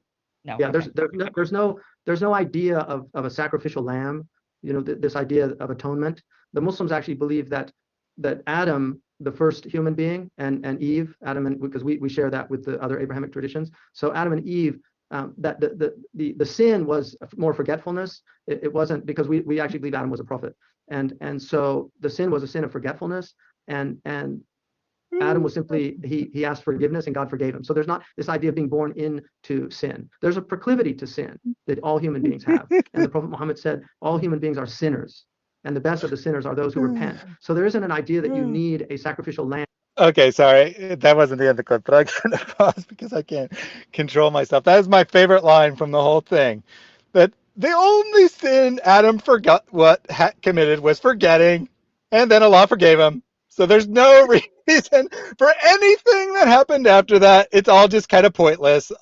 Adam did something, he forgot something, then he was forgiven, and that's what Islam teaches. Oh, keep going. Alhamdulillah. It's getting I know there's more. I've heard it before, but I have specific verses for this. So to be born again in the blood of Christ, that somehow Christ died for our sins, and so there's an atonement from Christ. Muslims do not believe that. Muslims tend to, the Quran is ambiguous in the verse, but it says they did not kill him, they did not crucify God, did not allow Jesus to be killed or crucified. So there is a tradition in the more apocryphal Gospels that it was not Christ that was on the cross. So that's more that tends to be apocryphal. the dominant belief of Muslims, that Jesus was not crucified. Who do they think was on that cross? It doesn't matter. Is it like just some other person? They just don't think it was Jesus. Yeah, that is the dominant. I mean, there are some writers who've made arguments that it meant metaphorically. In other words, his reality could not be killed, his reality could not be crucified. But that's not considered an orthodox belief. But there are some people that made that argument. Interesting. So actually, I know I said that is my favorite line, but I want to replay a segment. It's right around here. Hopefully, I got killed or crucified. So there is a tradition I need to go back a few more seconds. and they did not crucify God. That the more What? apocryphal. No. Let me play it again. Listen carefully how he describes Jesus. Muslims tend to the Quran is ambiguous in the verse, but it says they did not kill him, they did not crucify God. They did not crucify God? Yeah. Who's he talking about? Yeah. Interesting. So Jesus is God according to Hamza Yusuf. Now, of course, he misspeaks, but he did say that according to the Quran, they didn't crucify God. So. All right. So let's start out. So with now I'm in. Yeah. Now I'm not sure which one's my favorite though. Whether it's the only sin of Adam was forgetting, or it's that they didn't crucify God. And for some reason, your thing doesn't want to pop up here. Let me try again. Let's do that. Let's share again. Window. Share. Like really share. Go. Share. Yeah, it shared this time. It was All just right. sharing a black screen last time. So he talks about how There is no atonement, but notice here. You better accept those cookies so we can read the text. Yeah. Sorry. The Islamic Hadith. Sorry, I'm out of control. I'm out of control. The Islamic Hadith corpus, oh, it won't make it any larger than that, and the Quran, in them, the way to atone for sins is called tawbah, or repentance, which requires one to complete a series of steps to receive forgiveness from Allah. Jihadist terrorist organizations use primarily Quranic scripture to recruit and employ suicide bombers who may have a guilty conscience for their past sins. It is said that martyrdom will automatically save Muslims from hell and grant access to paradise no matter the sin committed. One of the understudied reasons for the suicide bombings is the concept of atonement. So they do, in fact, have atonement. They have blood atonement, and blood atonement is achieved by killing yourself while slaughtering other people. So it is human sacrifice. Human sacrifice is a cornerstone of Islamic martyrdom theology. Absolutely. They do not believe that God died Hamza for said there's your no sins, concept of but instead atonement. that you Oh, should man. be chopped to pieces or blown up while slaughtering others. And that's what Islam actually teaches. Now, here is another form of a kind of atonement in which the ransom for hellfire for every Muslim will be a Jew or a Christian, and their sins will be piled upon them. There will be one who will have sins as heavy as a mountain, and Allah would forgive them. So either you do it through human sacrifice yourself, or Allah will sacrifice another human for you. There's also another, the whole nonsense with forgetting this and that and the other is the exegesis of this particular verse. Say, I take refuge with the Lord of mankind, the King of mankind, the Allah of mankind, from the evil of the slinking whisperer, right? And that means that Shaitan likes to make himself comfortably at home in the heart of a human being. When somebody remembers Allah, he slinks away and feels ill at ease. But whenever a person becomes forgetful, he stretches him out and comforts over him in comfort over his heart. But it never says that Adam himself suddenly forgot. That's not part of Islamic theology. What's part of Islamic theology is the idea that as soon as you are no longer obsessively, compulsively reciting verses or whatever, Allah's going to come and Shaitan's going to come and get you, because Allah has given him control over a human being. Whenever he forgets, you're possessed if you're not remembering Allah. That's basically what he's saying. Allah will give him control unless you continuously seek refuge from Allah, etc., as you're supposed to. So that's the only forgetting that there is. So he's just reading into that things that aren't there. There is also, this was useful because it had stuff all in the same place. Just a quick comment on Adam. Hamza has actually made it much more stupid, right? Because if that's really all the story says is that Adam forgot something and then Allah forgave him, it's totally pointless. It doesn't have anything, it's meaningless to anyone who comes after it. It doesn't tell you anything about the condition of humanity or anything else. Doesn't justify the various things that Islam teaches about, for example, women being cursed because of the gardens, right? So he actually makes it much stupider than it already is, and it's pretty stupid. Yeah, he does. He's very good at that. So all the sons of Allah or of Adam are sinners. He's saying, Muslims for some reason always like to go to this. Oh, but we don't believe in original sin. All the sons of Adam are sinners, but the best of sinners are those who repent, and that's tawbah, which includes blowing yourself up as part of it, and perfectly legitimate exegesis of the material. The pen, the recording of deeds, has been lifted from 3. The sleeping person until he awakens, from the minor until he grows up, although there are hadith that go against this, and from the insane person until he comes to his senses, because if he's created you for hellfire, it doesn't matter what you do. And mention when your Lord took from the children of Adam from their loins their descendants and made them testify of themselves, saying to them, "Am I not your Lord?"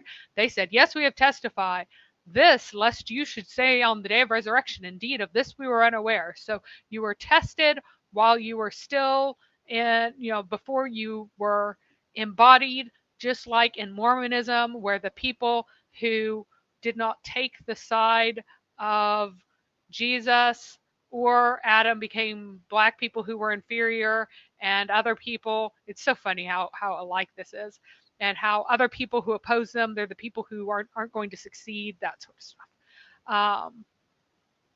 So That's something very interesting you just said there, Mary, which hadn't occurred to me. Like we talk about how Mormonism and Islam have so much in common. It had not occurred to me that Mormonism's historical rejection of black people as being inferior is directly parallel to the Islamic hadith about how Allah took some people from the good shoulder of yes, Adam for paradise and they're white, and then he takes bad people from the other shoulder and they're black because they're deemed for hell. It's directly parallel, which is so freaky because it's like such a weird, obscure thing. And yet here's yet another example of these two horrific religions teaching the same thing, or at least originally teaching the same thing. Obviously, Mormonism has officially rejected that teaching. Yep. And I like that. Shouldn't the word be tauboom then instead of tauba? So, and this is, of course, is the famous one. If you did not sin, Allah would surely have brought a new creation that may sin, so that then He may forgive them. And another version says He would destroy them and created someone in their place. So, if you don't sin, then Allah will destroy you and would cause other people to come. Here's another one that where Allah is the one who inspires in each soul its lewdness, its indecency, and its God-fearingness. So Allah places that in the souls, and the ones who do well are the ones who purify your soul. That's in the Quran. This is one of my favorites. Everybody is actually perverted by Iblis, and this is absolutely hysterically funny. So here is the forgetfulness one. This is the evil of the whisperer and the forgetful one, etc., etc. This is the story that goes along with that was not repeated in whole in that other one because it's so hilarious and embarrassing. So Al-Khanas, or Khanas, was a son of Iblis. So Iblis had a kid named Al-Khanas, and he came with him to Eve, placed him in front of her, and said, "Take care of him while I'm off. Babysit my son." So Adam said, "What is this, Eve?" She said, "Our enemy came with this boy and told me to take care of him." So he said, "Didn't I tell you not to obey him in anything? He is the one who deceived us until we fell into disobedience." Didn't say forgetfulness, said deception, but whatever. And he went to the boy and cut him in four and hung each quarter on a tree and wrath at him. So Iblis said, "Oh, Eve, where is my son, since you were babysitting?" And she informed him about what Allah had done, or what Adam had done. And he said, "Oh, Khanas." And he, Khanas, came back to life and responded to him. So he came to Eve and said, "Take care of him." And then Adam came, burned him with fire, and scattered his ashes in the ocean. So Iblis came and said, "Oh, Eve, where's my son?" And she informed him about what Adam had done to him. So he went to the ocean and said, "Oh, Khanas." And he came back to life and responded to him. So apparently here Shaitan can resurrect people too. So then he came with them to Eve, and the third time said, "Hey, take care of my kid." You would think by this point you wouldn't give the baby to her to babysit, but whatever. Adam looked at him, slaughtered and disfigured him, and they both, Adam and Eve, ate him. So Iblis came and questioned her, and she informed him, and so he said, "Oh, Khanas, and he came back to life and responded to him from the mouths of Adam and Eve. Iblis said, "This is what I wanted, and this will be your home in the chests of the sons of Adam."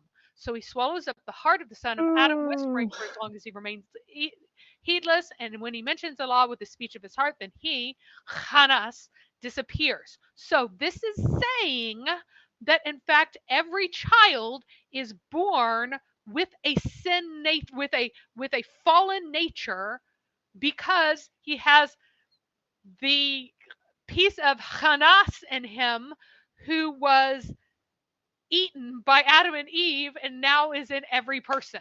So anytime a Muslim goes, "We don't believe in sin nature, we don't believe in original sin, we don't believe in we don't," yeah, you do. Yeah, you do. Because you believe that you have the eaten son of Iblis who came to life and now is living inside each person. So you guys are apparently all temples of Satan by default. Please.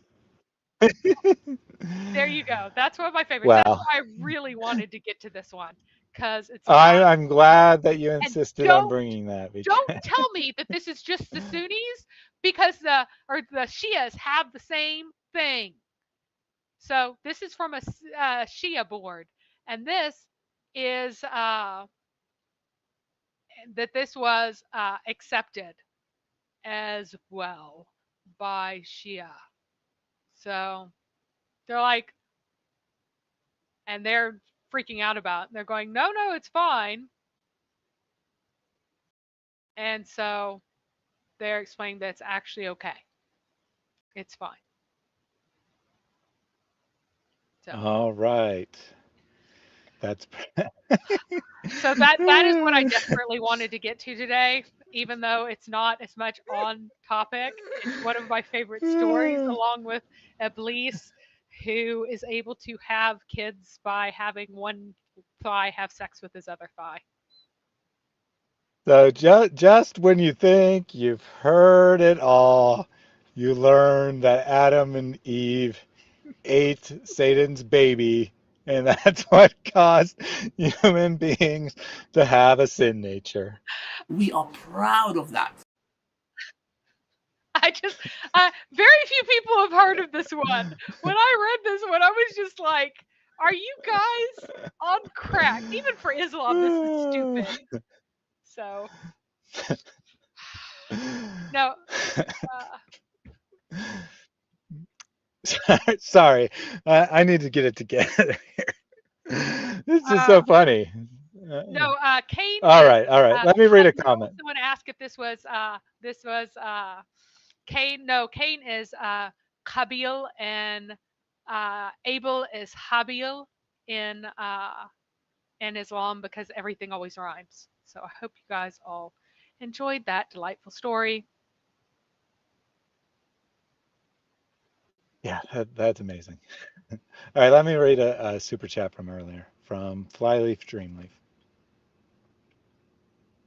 Brothers and sisters, why to lose this great opportunity? Remember, when the person is on his deathbed, the last minute, he will ask Allah Jalla wa Ala to be delayed for 1 second. To do what? Not to pray, not to do other things, but to give sadaqah, because sadaqah you can give it just like this, in 1 second. Just 1 second to get some favors with Allah. Flyleaf Dreamleaf says, even though I've learned to accept that Islam is both ignorant and contradictory, it can still be a frustrating combination during these types of interviews. And I will agree 100% with that. I was quite frustrated watching this interview where I didn't have the opportunity to blurt out my thoughts about how stupid and dishonest and horrific it was. So I get it. I get it that it is annoying. But what appropriate time for this super chat, talking about ignorant and contradictory things in Islam. We have Hamza Yusuf saying that there's no concept of atonement, and then we have the story and certainly no concept of original sin, and then we have the story of Adam and Eve eating Satan's baby. And of course, we got atonement all over the place. Why don't we let Masihi Muslim, he agrees. He is actually bringing up one that, yeah, I'd forgotten that one. Sahih al-Bukhari said, Satan runs in the body of Adam's son, that is man, as his blood circulates in it. And I was afraid that he, Shaitan, might insert an evil thought in your hearts. So that was a good thing to bring up. So you are... Yeah, thank you for that. You are in agreement with us that it does, in fact, teach original. Well, what that is, right, that's the Sahih version of the same story. Yeah.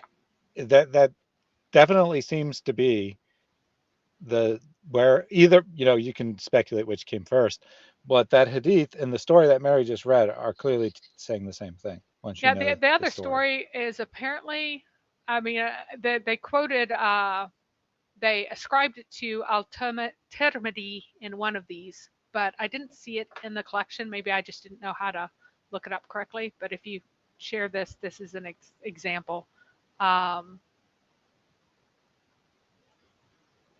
So. Yeah. So Masi Muslim, you were out of a while ago. Oh no, I remember this one. It's whenever Safia. So Muhammad used to hang out inside the. Go ahead and share my screen. He used to hang out inside the mosque. Well, you'll need to share it first. Oh, I don't. Oh, I did unshare it. Whoops, sorry. He used to hang out inside the mosque at a special time. There's itikaf, which is like hanging out in the mosque to get the benefits of. It was an old pagan tradition, and he kept doing it. And Safia was there, wrapped up, his Jewish wife, and they saw him with her and then hurried away because they thought that they'd caught him with a strange woman. He's like, no, this is Safia, it's okay. And then they said, oh, how dare we suspect you? And he's like, Satan runs in the body of Adam's son as his blood circulates in it, and I was afraid that he might insert an evil thought in your hearts. Yeah, I do remember that one. So indeed, that is one of them. Would you like to weigh in on what Hamza. What's his face? Hamza Yusuf is saying? Masihi Muslim?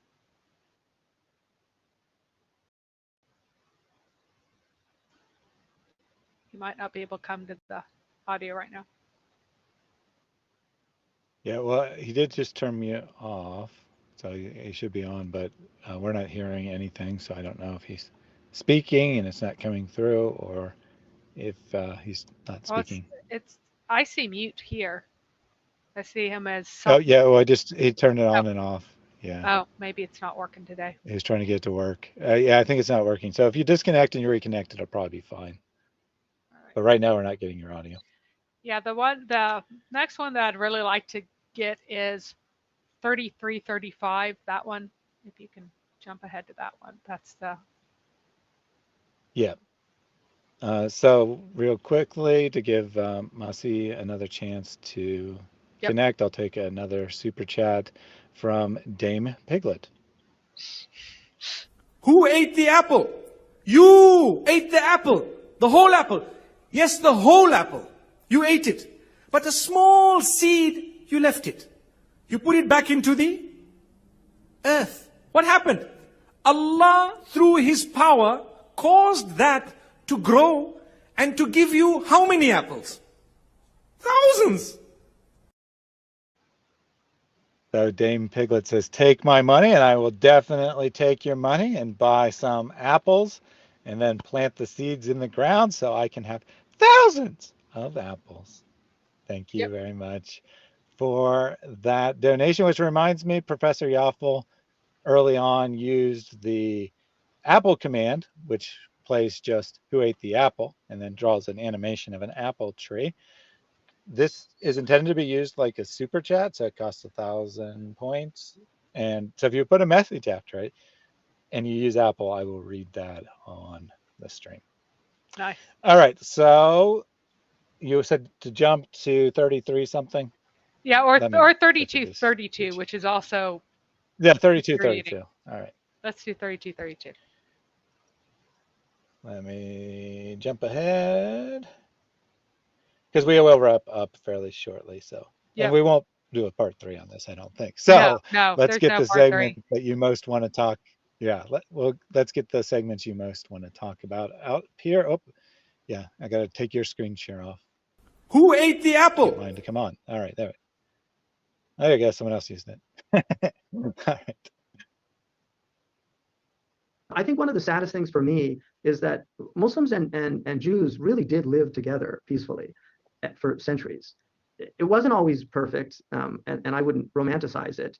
In certain situations, Muslims were second-class citizens, that's undeniable. But in other situations, they rose to quite prominent positions. Baghdad was 1/3 Jewish. It had a huge Jewish population. They were the Arab Jews, and they were called Arab Jews. They spoke Arabic, they had Arabic culture. I think they loved Arabic culture.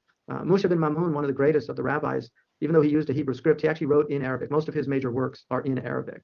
So some of the greatest scholars of Judaism wrote in Arabic.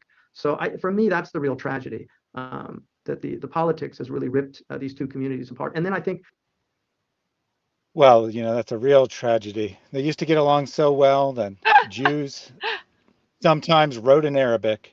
Yes, And that's proof. this proves that these two societies were good friends with one another, or something along those lines, I guess. I don't know. And that was Rambam, he was saying that, Rambam, the one who said that in no culture, in no place, and under no people have Jews been so mistreated as under Muslims. Rambam said that, and he's saying, but he wrote it in Arabic, so he truly loved Arab culture. Like, have you lost well, I your mean, just mind? notice the logic here, And, right? That using the Arabic language somehow makes you basically a friend of a Muslim. Yeah. I guess the language is their exclusive property. No one else can write in it unless they like Muslims. Yep. And again, this is what, but it's only some people who get confused who say other things. So if you'll share my screen, but oddly enough, the Quran says, fight those who do not believe in Allah or in the last day, and who do not consider unlawful what Allah, His Messenger, have made unlawful, and who do not adopt the religion of truth from those who are given the scripture. Fight until they give the jizya willingly while they are humbled. So those Jews and Christians who don't go over to Islam, fight them until you humiliate them. That's another translation with the word that's humbled. Until they give the jizya willingly and they're humiliated. Why? Because the Jews say Ezra is the son of Allah, and the Christians say the Messiah is the son of Allah. That is a statement from their mouths. They imitate the saying of those who disbelieve before them. They imitate the saying of who? May Allah destroy them. How are they deluded? Because, of course, the Quran believes that Christians believe that God has a son in the same way that you say that a man has a son that occurred in time, and that Jesus, being born of Mary, came into existence, right? So there is, but in reality, I did want to point out very specifically that the Jews were forced to wear special clothing. That's where the idea of having a special patch came from. They were banned from riding horses, carrying swords. They were crushed, always crushed with terrible taxation. They were humiliated because the Quran orders them to be humiliated. And they were also told to be, and in North Africa, one of the things they were required to do was to host Muslim men having sex with Arab boys or Arabicized boys. So whenever they have their gay sexual trysts, it was in the house specifically of the Jews, and the Jews were required to give them a room and a place for them to have sex with their boys on, and then feed them dinner afterwards. But that's only taking occasionally. jizya to the next level. Yeah. So that's like super jizya there. Yeah. Yep. Because anytime that they want to have sex, that's where they go, the house of a Jew. I mean, that would definitely make someone feel humiliated.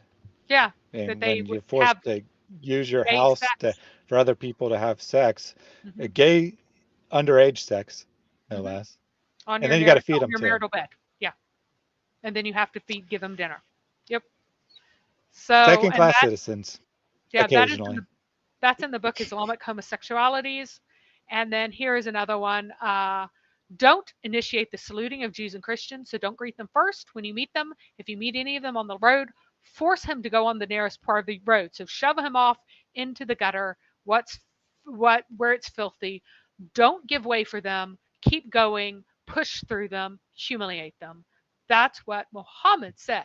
And according to Hamza Yusuf, that this is just an oddity that sometimes happened and that shouldn't have happened. So Allah and Muhammad are teaching Islam wrong, and Hamza Yusuf treats it correctly. So, yeah, many modern The Muslims do think newest that and that's friendly greatest treatment. prophet. They talk about how generous and kind they were. So, Yeah, exactly. They allowed the poor defenseless Jews to exist when all they could right. have So, just slaughtered them. yeah, and I don't understand why you have a problem with this, Mary. yeah, Masihi Muslim. You're able to connect now and talk now? Maybe. Let's give it a try.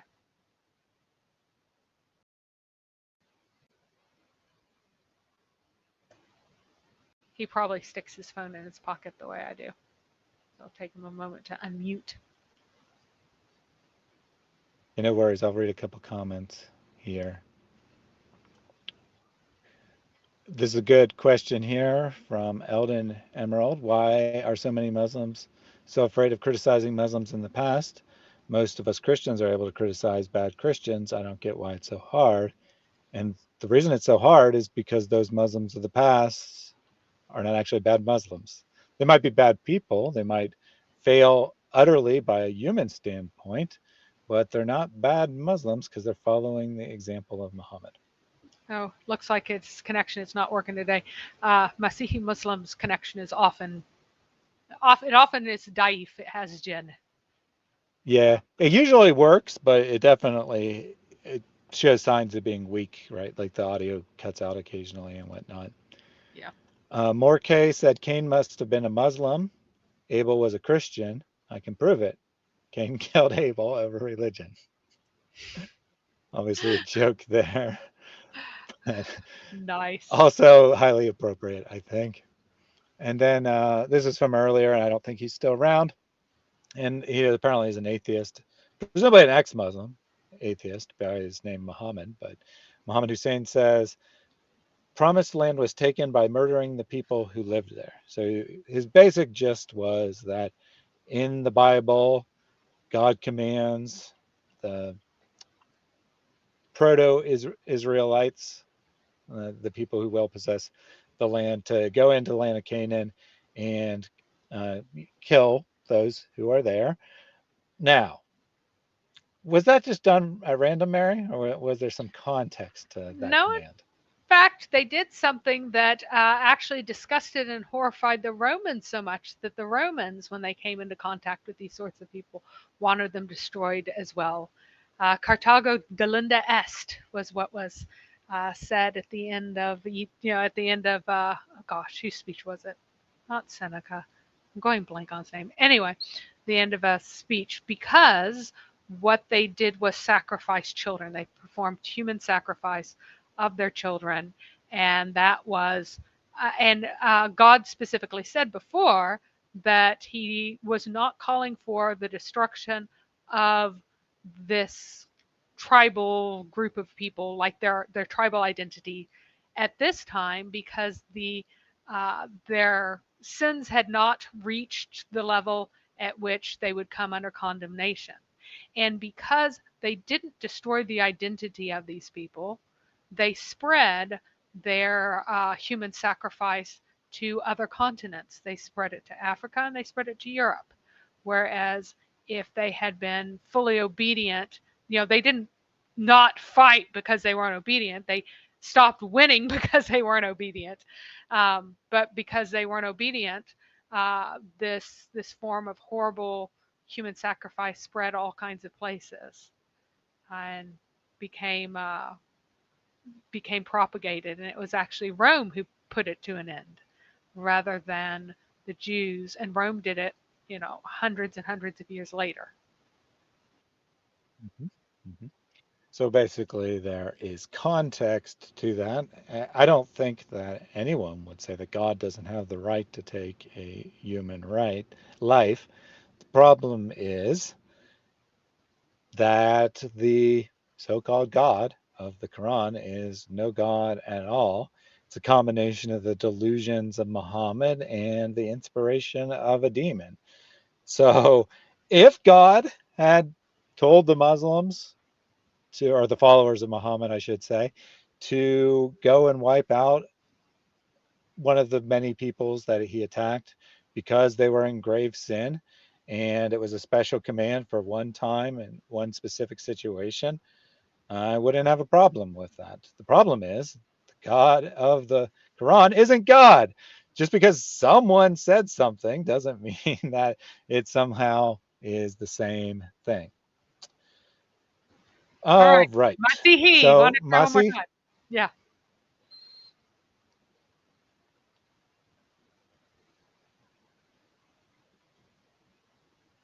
It looks like you're muted on your end right now, from what I can see. let me see. Double check. Make sure.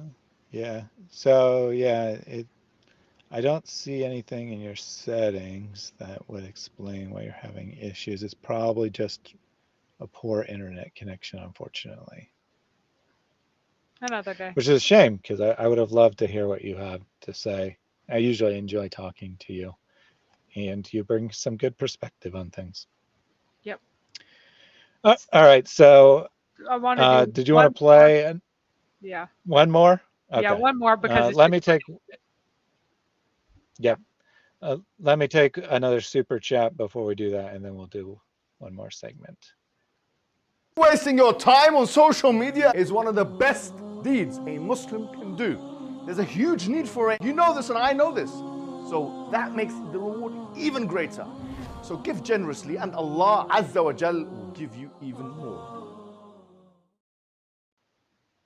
So this is obviously in reference to one of the other super chat videos, but Nori Avendel says, what to do in 1 second? Well, two thighs can happen. Everything is a miracle.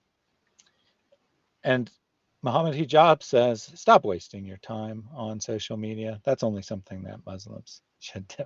Honestly, I deceptively edited that particular line, but I made him say that this is the best deed Muslims can do. When he really says that donating money to build a mosque is the best deed you can do. Thank you very much for all your support today, Nori, and everyone Can you hear me? else who Yes. has. Yes, Oh, we can. finally. Awesome. Fine. Oh, trying somewhere there was a problem. I don't know. I couldn't talk to you guys. I don't know what it Yeah, was. no worries.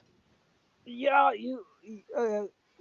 you know, basically, I feel that Muslims keep denying the original sin, but the hadith which Mary shared actually talks of the original sin. Because when it says Satan runs in the blood of Adam's son, it's just talking of original sin.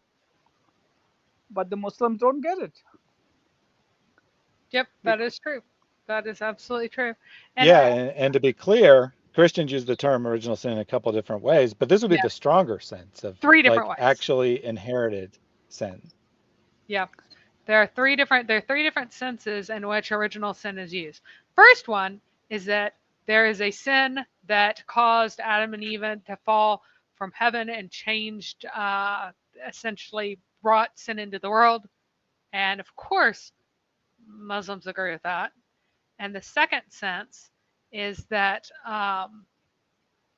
is the stronger one, that you have sin nature.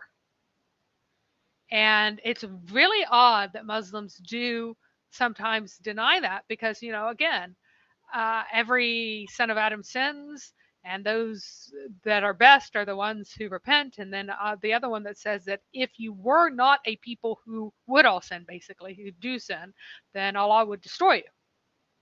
And then you have the other one of Khanas, and then you have the one that you mentioned that I had forgotten. I had read that one several times because the people thinking that he was getting up to no good with the girl amused me. But that says that that it runs in people's Satan runs in people's veins like blood. All of those point to that. And then the third sense is original guilt, and the issue is that Islam also has that because of the verses that say that, or the ahadith that talk about the child of the Ansar, and Muhammad said that you cannot be certain that he is in paradise because Allah created those for the hellfire that he created for hellfire. So that would say that some people are already condemned before they have done anything, that people are in condemnation, which is the very, very strongest form that huge percentages of Christians would absolutely categorically deny. So thank you, Bjorn. Plus, they also say that, Satan comes and he basically touches everyone or speaks in their ear, with the exception of two people, and that is Mary and Hazrat Jesus. Jesus. So basically, it's all there. But they don't want to say yes. Original sin, as Christians take it, is there, because if they say that, then they'll have to accept Jesus to be the Messiah and he dying for our sin and all the other stuff.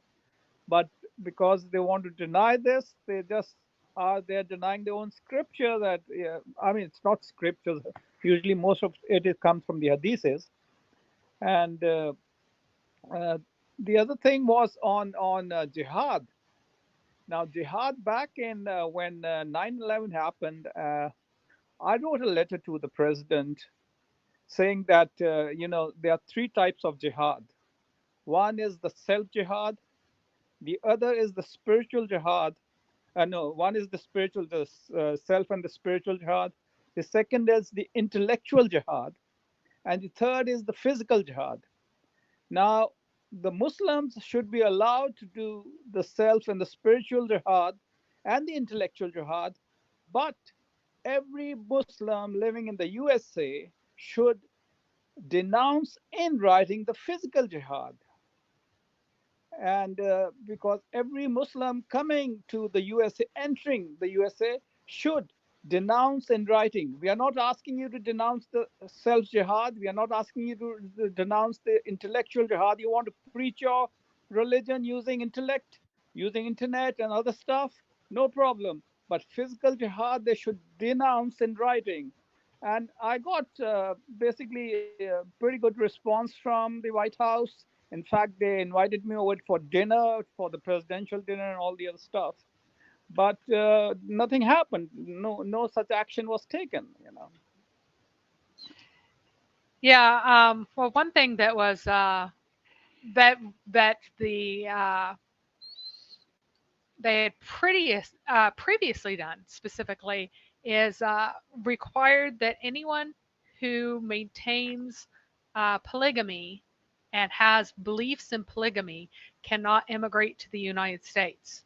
So that would mean that anyone who endorses Sharia was not allowed to immigrate to the United States. And that was true for a very long time. It was only recently repealed as part of the, oh, that's really mean to pick on people like that. It's like, no, that means that you denied the fundamental value of women if you support polygamy. So no, you shouldn't be here.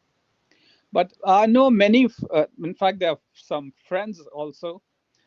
They have inspired, they have been here for years. They have a wife here, and they have one wife in India, Pakistan, wherever they're coming. They have maybe multiple wives.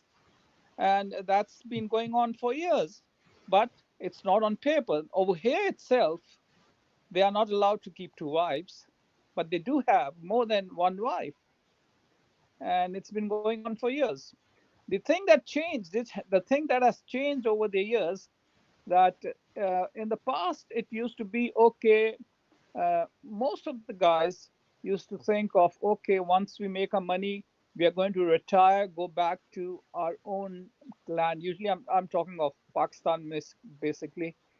But now things have changed. They're saying, why do we have to go back to our own land when we can make USA a Muslim country?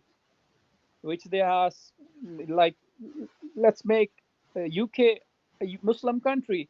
So that push of going back on retirement and retiring in your own homeland is no more there, because they want to convert all these places they are in to Muslim countries. But as soon as they did that, it would be the same type of place that they left, Yeah, which that's they don't want to live in. no, it's actually it's not that they don't want to live in. Now it's more of a push, like, okay, why to go back? If we stay here, we'll get we'll have our vote bank and all the other stuff, we'll be in power, and eventually one day we will, be taking Yeah, over. but they came here for a reason. Like, people don't come, they don't move to Pakistan for a better life. They came here because they wanted money and a better life, and maybe retire back home. I mean, lots of people, they just get sick for their homeland, whatever it is. That's exactly the point, because the thing is that they come work here, go back, because in Pakistan, once you make good money, you can have servants doing all the job. In fact, your retirement can be far better in Pakistan, because you don't have to work, because you have made your money. Now you can keep servants, which you can easily afford. But the thing has changed. The mindset has changed. It's not just the economy factor. It's the mindset has changed, that why to go back when we should live here and make this a Muslim country. There's a big mind changes over here, and that's what's happening. But the strange part is, I was very the government, they can't we put a petition together and say, okay, everybody who is not willing to denounce physical jihad should every Muslim should be denouncing physical jihad if he wants to live in the USA. Yeah, what they used to do is that you had to essentially denounce polygamy as being wrong, basically, No, if you were from an forget about area that polygamy. supported. So I know, but the idea is that it's Sharia. You have to deny Sharia to come here, and so that effectively kept all the people who would want to do that No, out. you see, Because when at we that say time people would Sharia becomes trouble. real quick, Mary's point is that they've done something like that in the past, so they could do what you're saying, is what she's trying to suggest. Yeah, She's not. Yes, and I think that She is. did have a reason for bringing it up. Yes, I had a specific reason for bringing that up. That they did something similar in the past to keep out people who wanted to basically destroy and were enemies of the basic way of life. But now people consider it to be like discriminatory if you don't bring in people who want to destroy you, which is kind of paradoxical to me.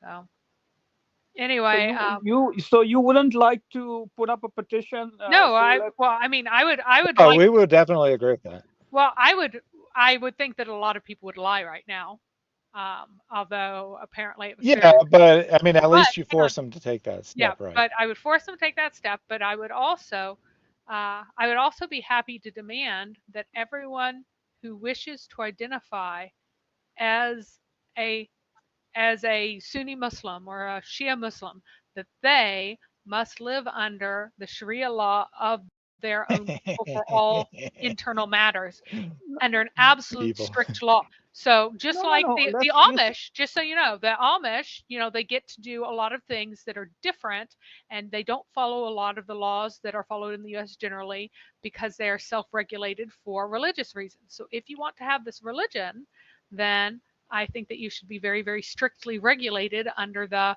true form of it. And if you want to be outside of that, then you have to actually leave it. No, Mary, you're confusing the whole issue. Just we are talking of three jihad. There are three types of jihads. Basically, the self jihad, the intellectual jihad, and the physical jihad. Go ahead, do your self jihad, do your physical jihad, your spiritual jihad, and your intellectual jihad. But every Muslim living or entering the USA has to denounce the physical jihad. Let's not confuse the whole thing. You're not asking them to Yeah, so denounce Mary, Sharia. we're in agreement. Mine's a We're in stricter one, agreement. but Mary was just adding additional things. Yeah, I was adding additional things. We can move on. But yeah, if you'll go Yeah. ahead and So play Clyde the says you very can't do that. Yeah, well, just real quick, a couple comments on the audience. Clyde says you can't do that in the United States. There's freedom of religion according to the U.S. Constitution. Nope. But as There is Houston pointed out, freedom of established. a religion doesn't mean right. There's established limits to that.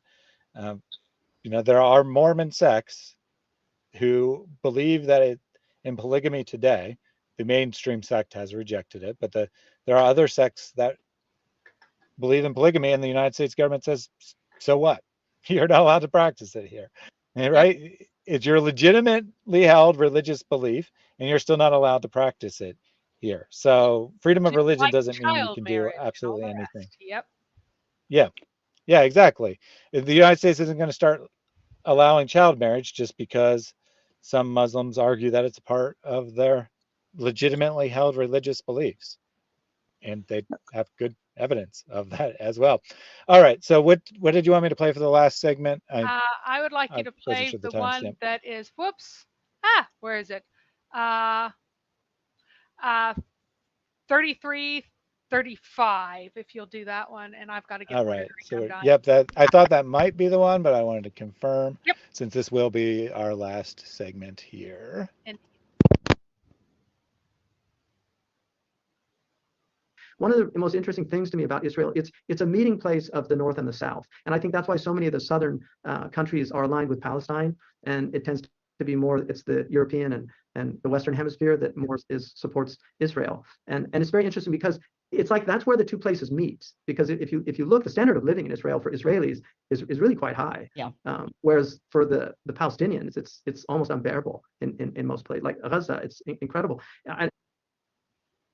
All right. So apparently Palestine or Israel is the melting pot of the world where where north meets south, and that was kind of a really bigoted statement to say that all people from the south are poor and all people from the north are rich, which is, I guess, kind of what he was trying to say with that, which I think is odd, right? That's odd. But he's suggesting that, it's just it's that special place where all of the things of the world come together. And Mary has apparently walked away, even though she knew the segment was only a minute long and she wanted me to play it. So instead, while we wait for her, I'll read some of the comments here. These are from throughout, but there are notable comments I wanted to read that I didn't have a chance at the time we were actually discussing it. Nicodemus says, groping while dancing around a black rock is halal. It's not technically halal, but when you expect to get all your sins taken away by touching or kissing the black rock, then you don't really care whether it's halal or haram. So I just wanted to clarify that. And Tatiana says, wow, I can comment here. I was just blocked by YouTube. Can't comment on videos for 24 hours for calling a Muslim barbaric. Well, shame on you, Tatiana. Don't you know that Muslims are a protected group and you can't criticize them, at least not too harshly in YouTube comments? Now, to be clear, the vast majority of the time you won't get in trouble. But if a couple Muslims decide to flag it and you get a moderator who's like, yeah, that's not good, then you will be timed out. But apparently it doesn't apply to live chat. Apparently they are separate. So that's interesting. All right. So what did you want to say about this segment, Mary? So am I sharing my big screen? Yeah, I am. Oh, you are. I just didn't add it because you weren't around. And then Yep, I when you wasn't came around. around, I was just making sure that I was sharing it. So he made this point about how, oh, it's a meeting of I think he said the North and the South rather than the East and the West. Yeah, it is. yeah, Now, he did. He seems to think that all the people from the South are poor and the people from the North are rich. Because that's the example he gave. He's like, well, the Israelis, they have a high standard of living like the Northern people. better. But the Palestinians, they have a really poor standard of living like the Southern people. Interesting. Yeah. So here, really what he was saying, the Western and the Islamic world is actually what he's doing. But guess what? This is a map of the Hellenistic kingdoms. Greece is like one of the primary homelands of Western, what later became Western culture when it was Christianized. And so this is the area in which there was this strong Greek influence for a very long time. So that has the idea that it's like inherently a poor area, inherently this kind of deprived area. No, it became that. It became that after Islam took it over. Now, it is true that the Parthians later overthrew and mostly eradicated the Hellenization that there was, and that Christianity was beginning to spread there quite strongly, but then became heavily arrested after Islamic conquest, and so did not continue to develop as it had. But this is the Roman Empire. Guess what's part of it? Judea was part of it. Arabia Petraea became part of it. Egypt was part of it. All of North Africa was part of it. And the richest part of the ancient world for thousands of years, the richest part of the world was Mesopotamia and Egypt. These were, Egypt especially was the breadbasket. It fed, and North Africa fed Italy because they had such high populations that they actually could not produce enough food to feed their own people with the technology that they had at that time.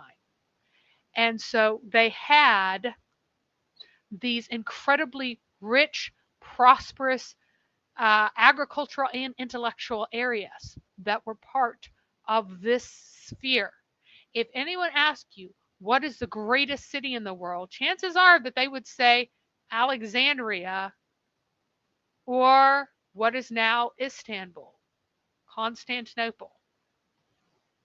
And why did they become backwards and poor and left behind? Because they fell under Islam, and Islam's influence continued.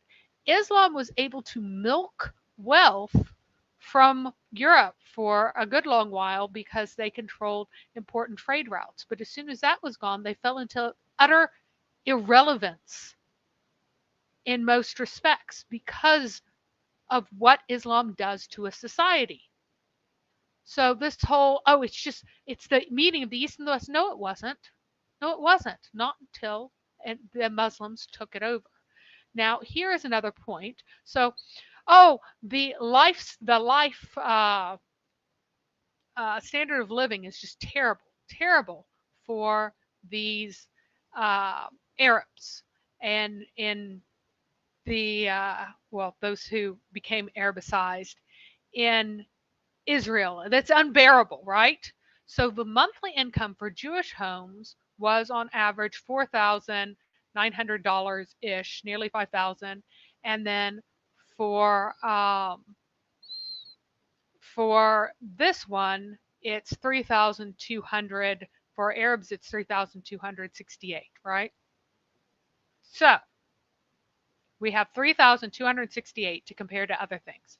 Because there could be many reasons that they're poor. They could be poor because they're oppressed. They could be poor for other reasons. So let's look at this. Jordan's, which is the nearest neighbor that hasn't recently undergone, that is almost entirely Muslim and hasn't recently had a war. So I couldn't go to Syria because they recently had a war. That wouldn't be fair. Let's go to Jordan. Their average salary is less than a third of that, 976. So he was talking about, other Arab countries. So are their lifestyle hardly bearable? Because supposedly the Arabs in Israel are just an utter oppression, and the only reason they're so poor is oppression. Who is Jordan being oppressed by? Let's look at Egypt. It's a good question. Egypt, because let's not look at the places that have enormous amounts of oil wealth, because that's ridiculous. Because Israel doesn't have enormous amounts of oil wealth, right? So we have to look at places without oil wealth and also without very recent wars. So I'm also avoiding Yemen, places like that have recent wars. So Iran is obviously under sanctions, so I'm avoiding that. So places that don't have any sanctions, don't have any recent wars, These are the places I'm looking at. So I was like, well, the other neighbor, it's Egypt, right? So this is the yearly amount. How much is that yearly amount? Oh, it is $2,200, not per month, Wow. but per year. And yet he's claiming that the reason that the Palestinians are so terribly treated and everything else is because the Israelis are just treat them horribly. But what it looks like to anyone who is at all reasonable is that the reason why they are richer than literally any other Arabicized group, except for those with enormous oil wealth, is because they live in Israel, where the Jews live, and made the economy much better because they have different values and different approaches and different ways of doing things than Muslims do. But Dr. Whitemeat brought up an important point here. When you're talking about the important cities of the world, you forgot to mention Mecca, which we all know was the most important trade capital of the world. Yeah. No? Okay. People said that a number of people said they thought they heard your dog whining. So it sounds like we need to be. Sure that they did. Because he is. It sounds like we need to be wrapping up. Just have a few comments from the audience. Matt Schreider says, Thaddeus, have you embraced Reformed theology with that beard? Yeah. I'm glad that you said Reformed theology because, usually we would say Islam, but as Mary pointed out to me, and now you pointed out as well, it seems to also be closely related with Reformed or Calvinism. So, no, just participating in No Shave November to raise awareness for men's prostate health. I will presumably be shaving in December, although technically it will be Crystal, my wife's decision. Zengari says biology doesn't recognize, and then he gave several religious symbols. Stop calling yourselves these silly names and we'll be fine, folks.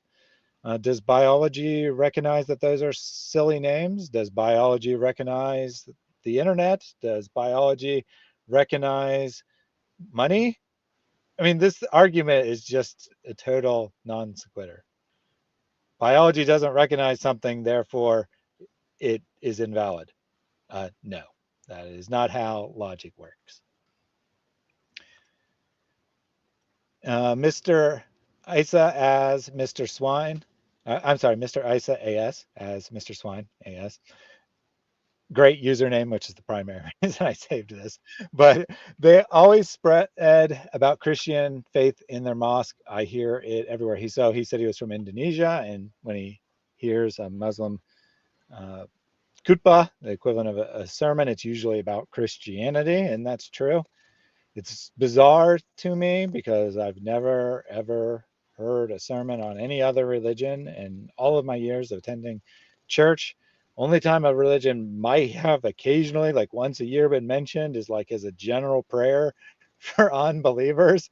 Dear God, please help the Muslims and the Hindus and the Buddhists and everyone else who doesn't know you come to the true religion or something along those lines. Never as a point of theology. And yet it's constant in the mosque, which is why, if you've ever wondered why Muslims sometimes post comments like, why are you guys always attacking Islam in your churches? It's because they're projecting and assuming that we do the same thing when we don't. Jack Ray used the Apple, but he also did after I explained how to use it, and he still didn't leave a message. So I don't know what's up with that, but then he gave a super chat. If you want your wealth to increase in this dunya, then give sadaqah more and more every single day. 2 angels come down. One of them is making dua for those who give. He says, Ya Allah, give those who give. Those angels are watching you, Jack, and they see that you donate regularly to this channel, and they very much appreciate it, or maybe they don't, but I certainly do. Balrudder says that only Christians can speak English. Hamza Yusuf basically said that if you speak Arabic, it's because you like Islam. So if you speak English, it's because you like Christianity. So Hamza is actually a secret admirer of Christianity by his own logic. And Clyte made a similar point. She said that's like saying that certain Muslims speak in English, they love American culture. For example, Daniel Hahikajo. And I think he does absolutely love American culture, unless, of course, you listen to his words, and then he hates it. Yep. Yep. But So he chose to write. they're He chose almost. to write his Yep. hate. Go ahead.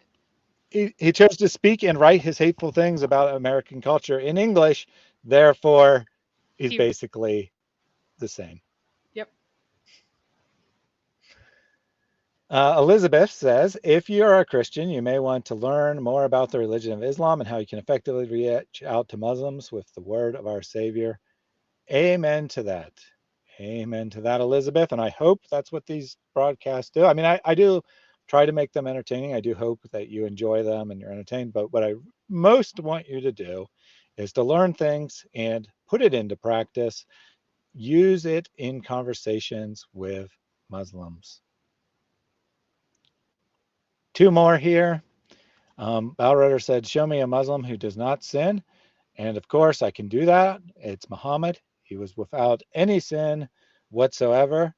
And I know that because he declares himself to be as such. Thus, anything he does is automatically not a sin.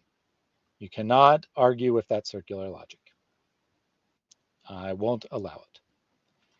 And then finally, Dame Piglet has a question for you, Masi Muslim. She wants to know if you denounce October 7th.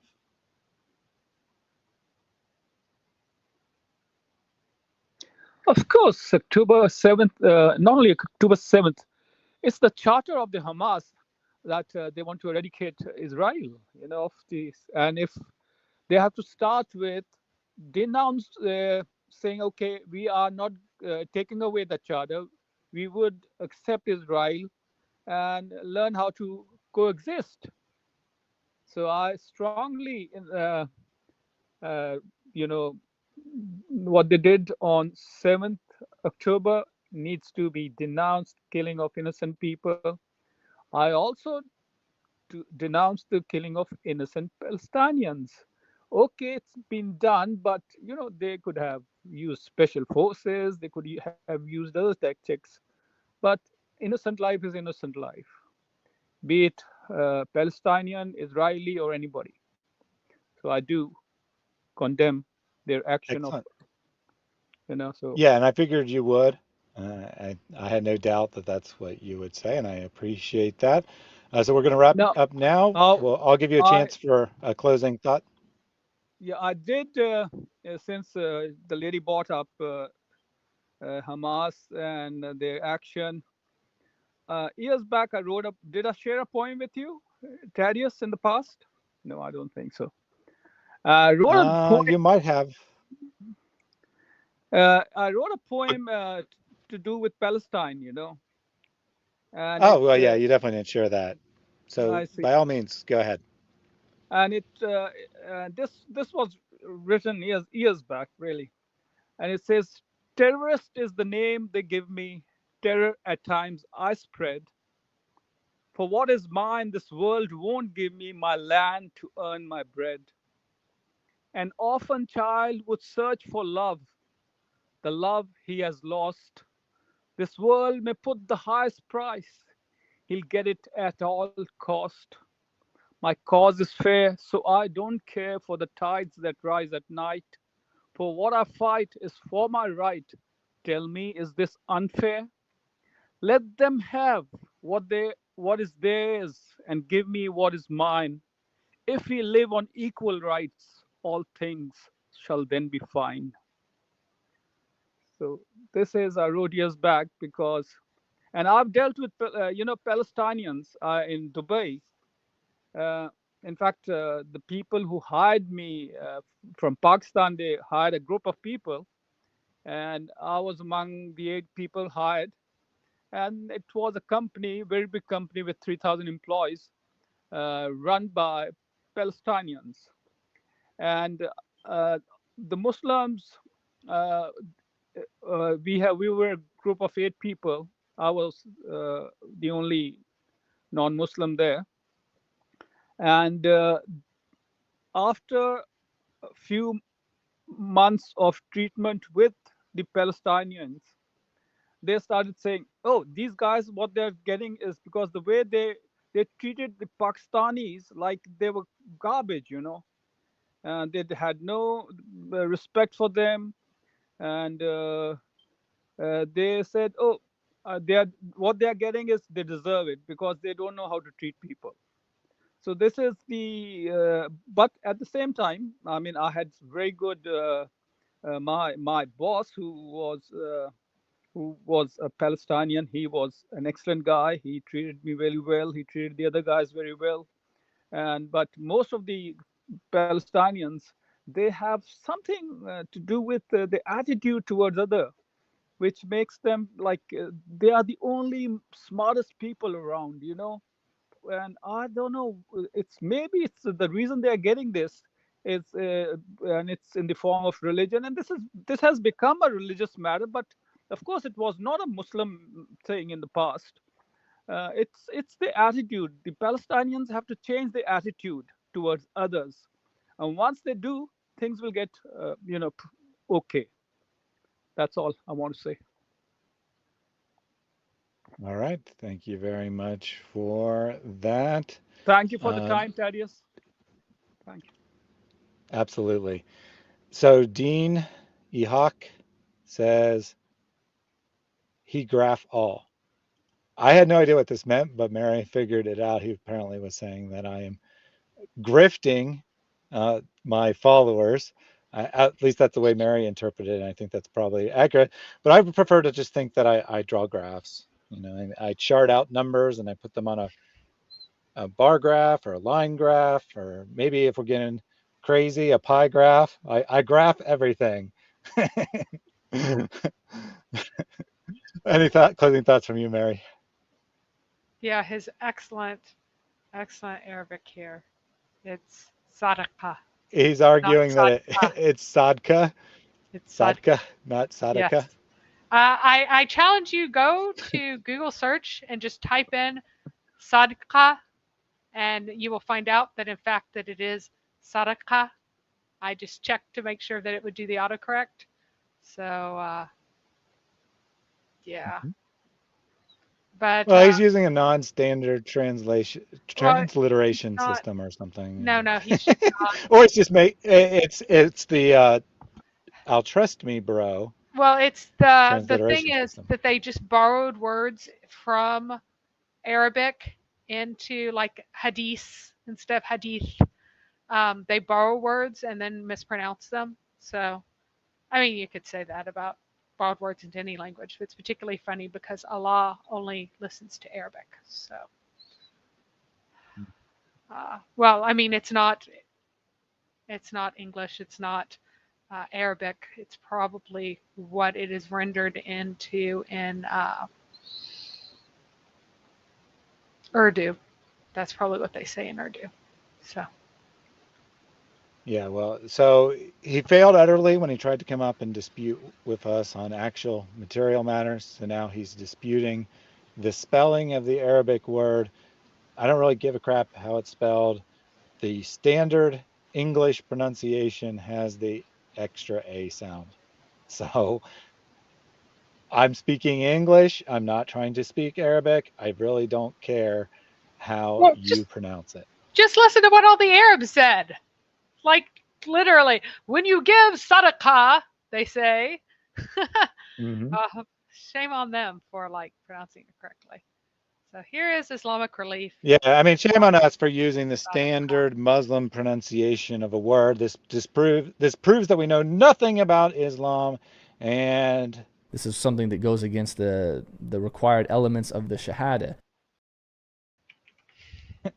All right, any closing thoughts from you, Mary? So this is just another. The whole thing is just as absolutely ridiculous as this. I wanted to make sure that I would cover Jihad, and the other thing I want to make sure is that I got to tell the story of Adam eating the son of Shaitan, because I didn't think that people knew about that.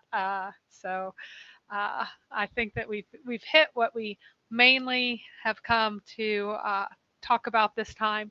It's just a very, very, very ridiculous story, or narrative that Hamza Yusuf is trying to say. He's saying that his version of Islam, and he can't tell us when it started, is the traditional one, but the ancient one was totally different and it was wrong, but his version is the right one, and it's somehow the traditional one, according to Hamza Yusuf.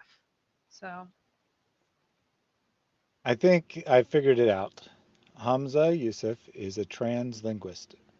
He uses words in a different manner than the traditional manner. So when he says traditional, he actually means modern innovation. And when he says innovation, he actually means tradition.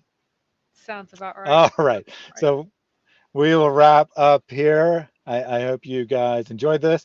I know I had a blast, especially when Mary was reading the story of Adam and Eve, or Adam and his wife, I suppose, since they don't really know his or her name. Thank you all for joining us today. I do plan to be back on Friday, even though it's a pseudo holiday in the United States, day after Thanksgiving, Black Friday, whatever. I do plan to have my Bible study on Friday as per usual. I might have it slightly earlier since I don't have work, but be on the lookout for that if you're interested on the Reasoned Worship channel. And I do have 2 streams planned for this weekend or next weekend, I really should say, since it's only Tuesday. I don't know if you can really say this weekend. Anyway, I will have Anthony Rogers on Saturday. As I'm sure some of you saw, he totally ran away from me. He was scared. He's scared. So he postponed the conversation for 2 weeks because he had other obligations that he had forgotten about, not because he was scared of me or whatever. But we'll have a nice, friendly conversation. I do actually mean that it'll be friendly, even though I titled it Anthony Rogers Destroys Me. It's tongue in cheek. It'll be a friendly by the way, conversation, not confrontational. there is actually the A mark over Sadaqah. I looked it up to be sure. So here we go. Here is an example of it in the Quran. Look at that little line over the D there. You're not sharing. Well, I just put it in the chat. There's a line over the D. Oh, okay, cool. And that is, in fact, the short ah sound. So it's not Sadaqah. I never said that. It's Sadaqah. So very nice.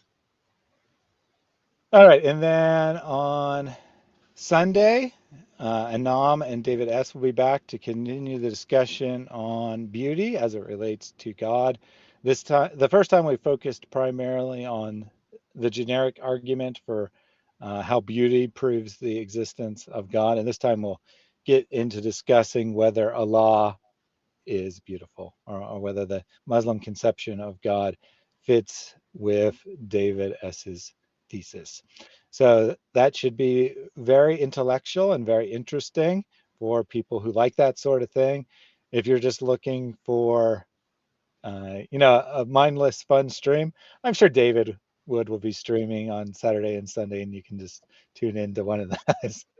We'll be back with Mary next Tuesday. We're looking at the language of the Quran, right? You're on mute.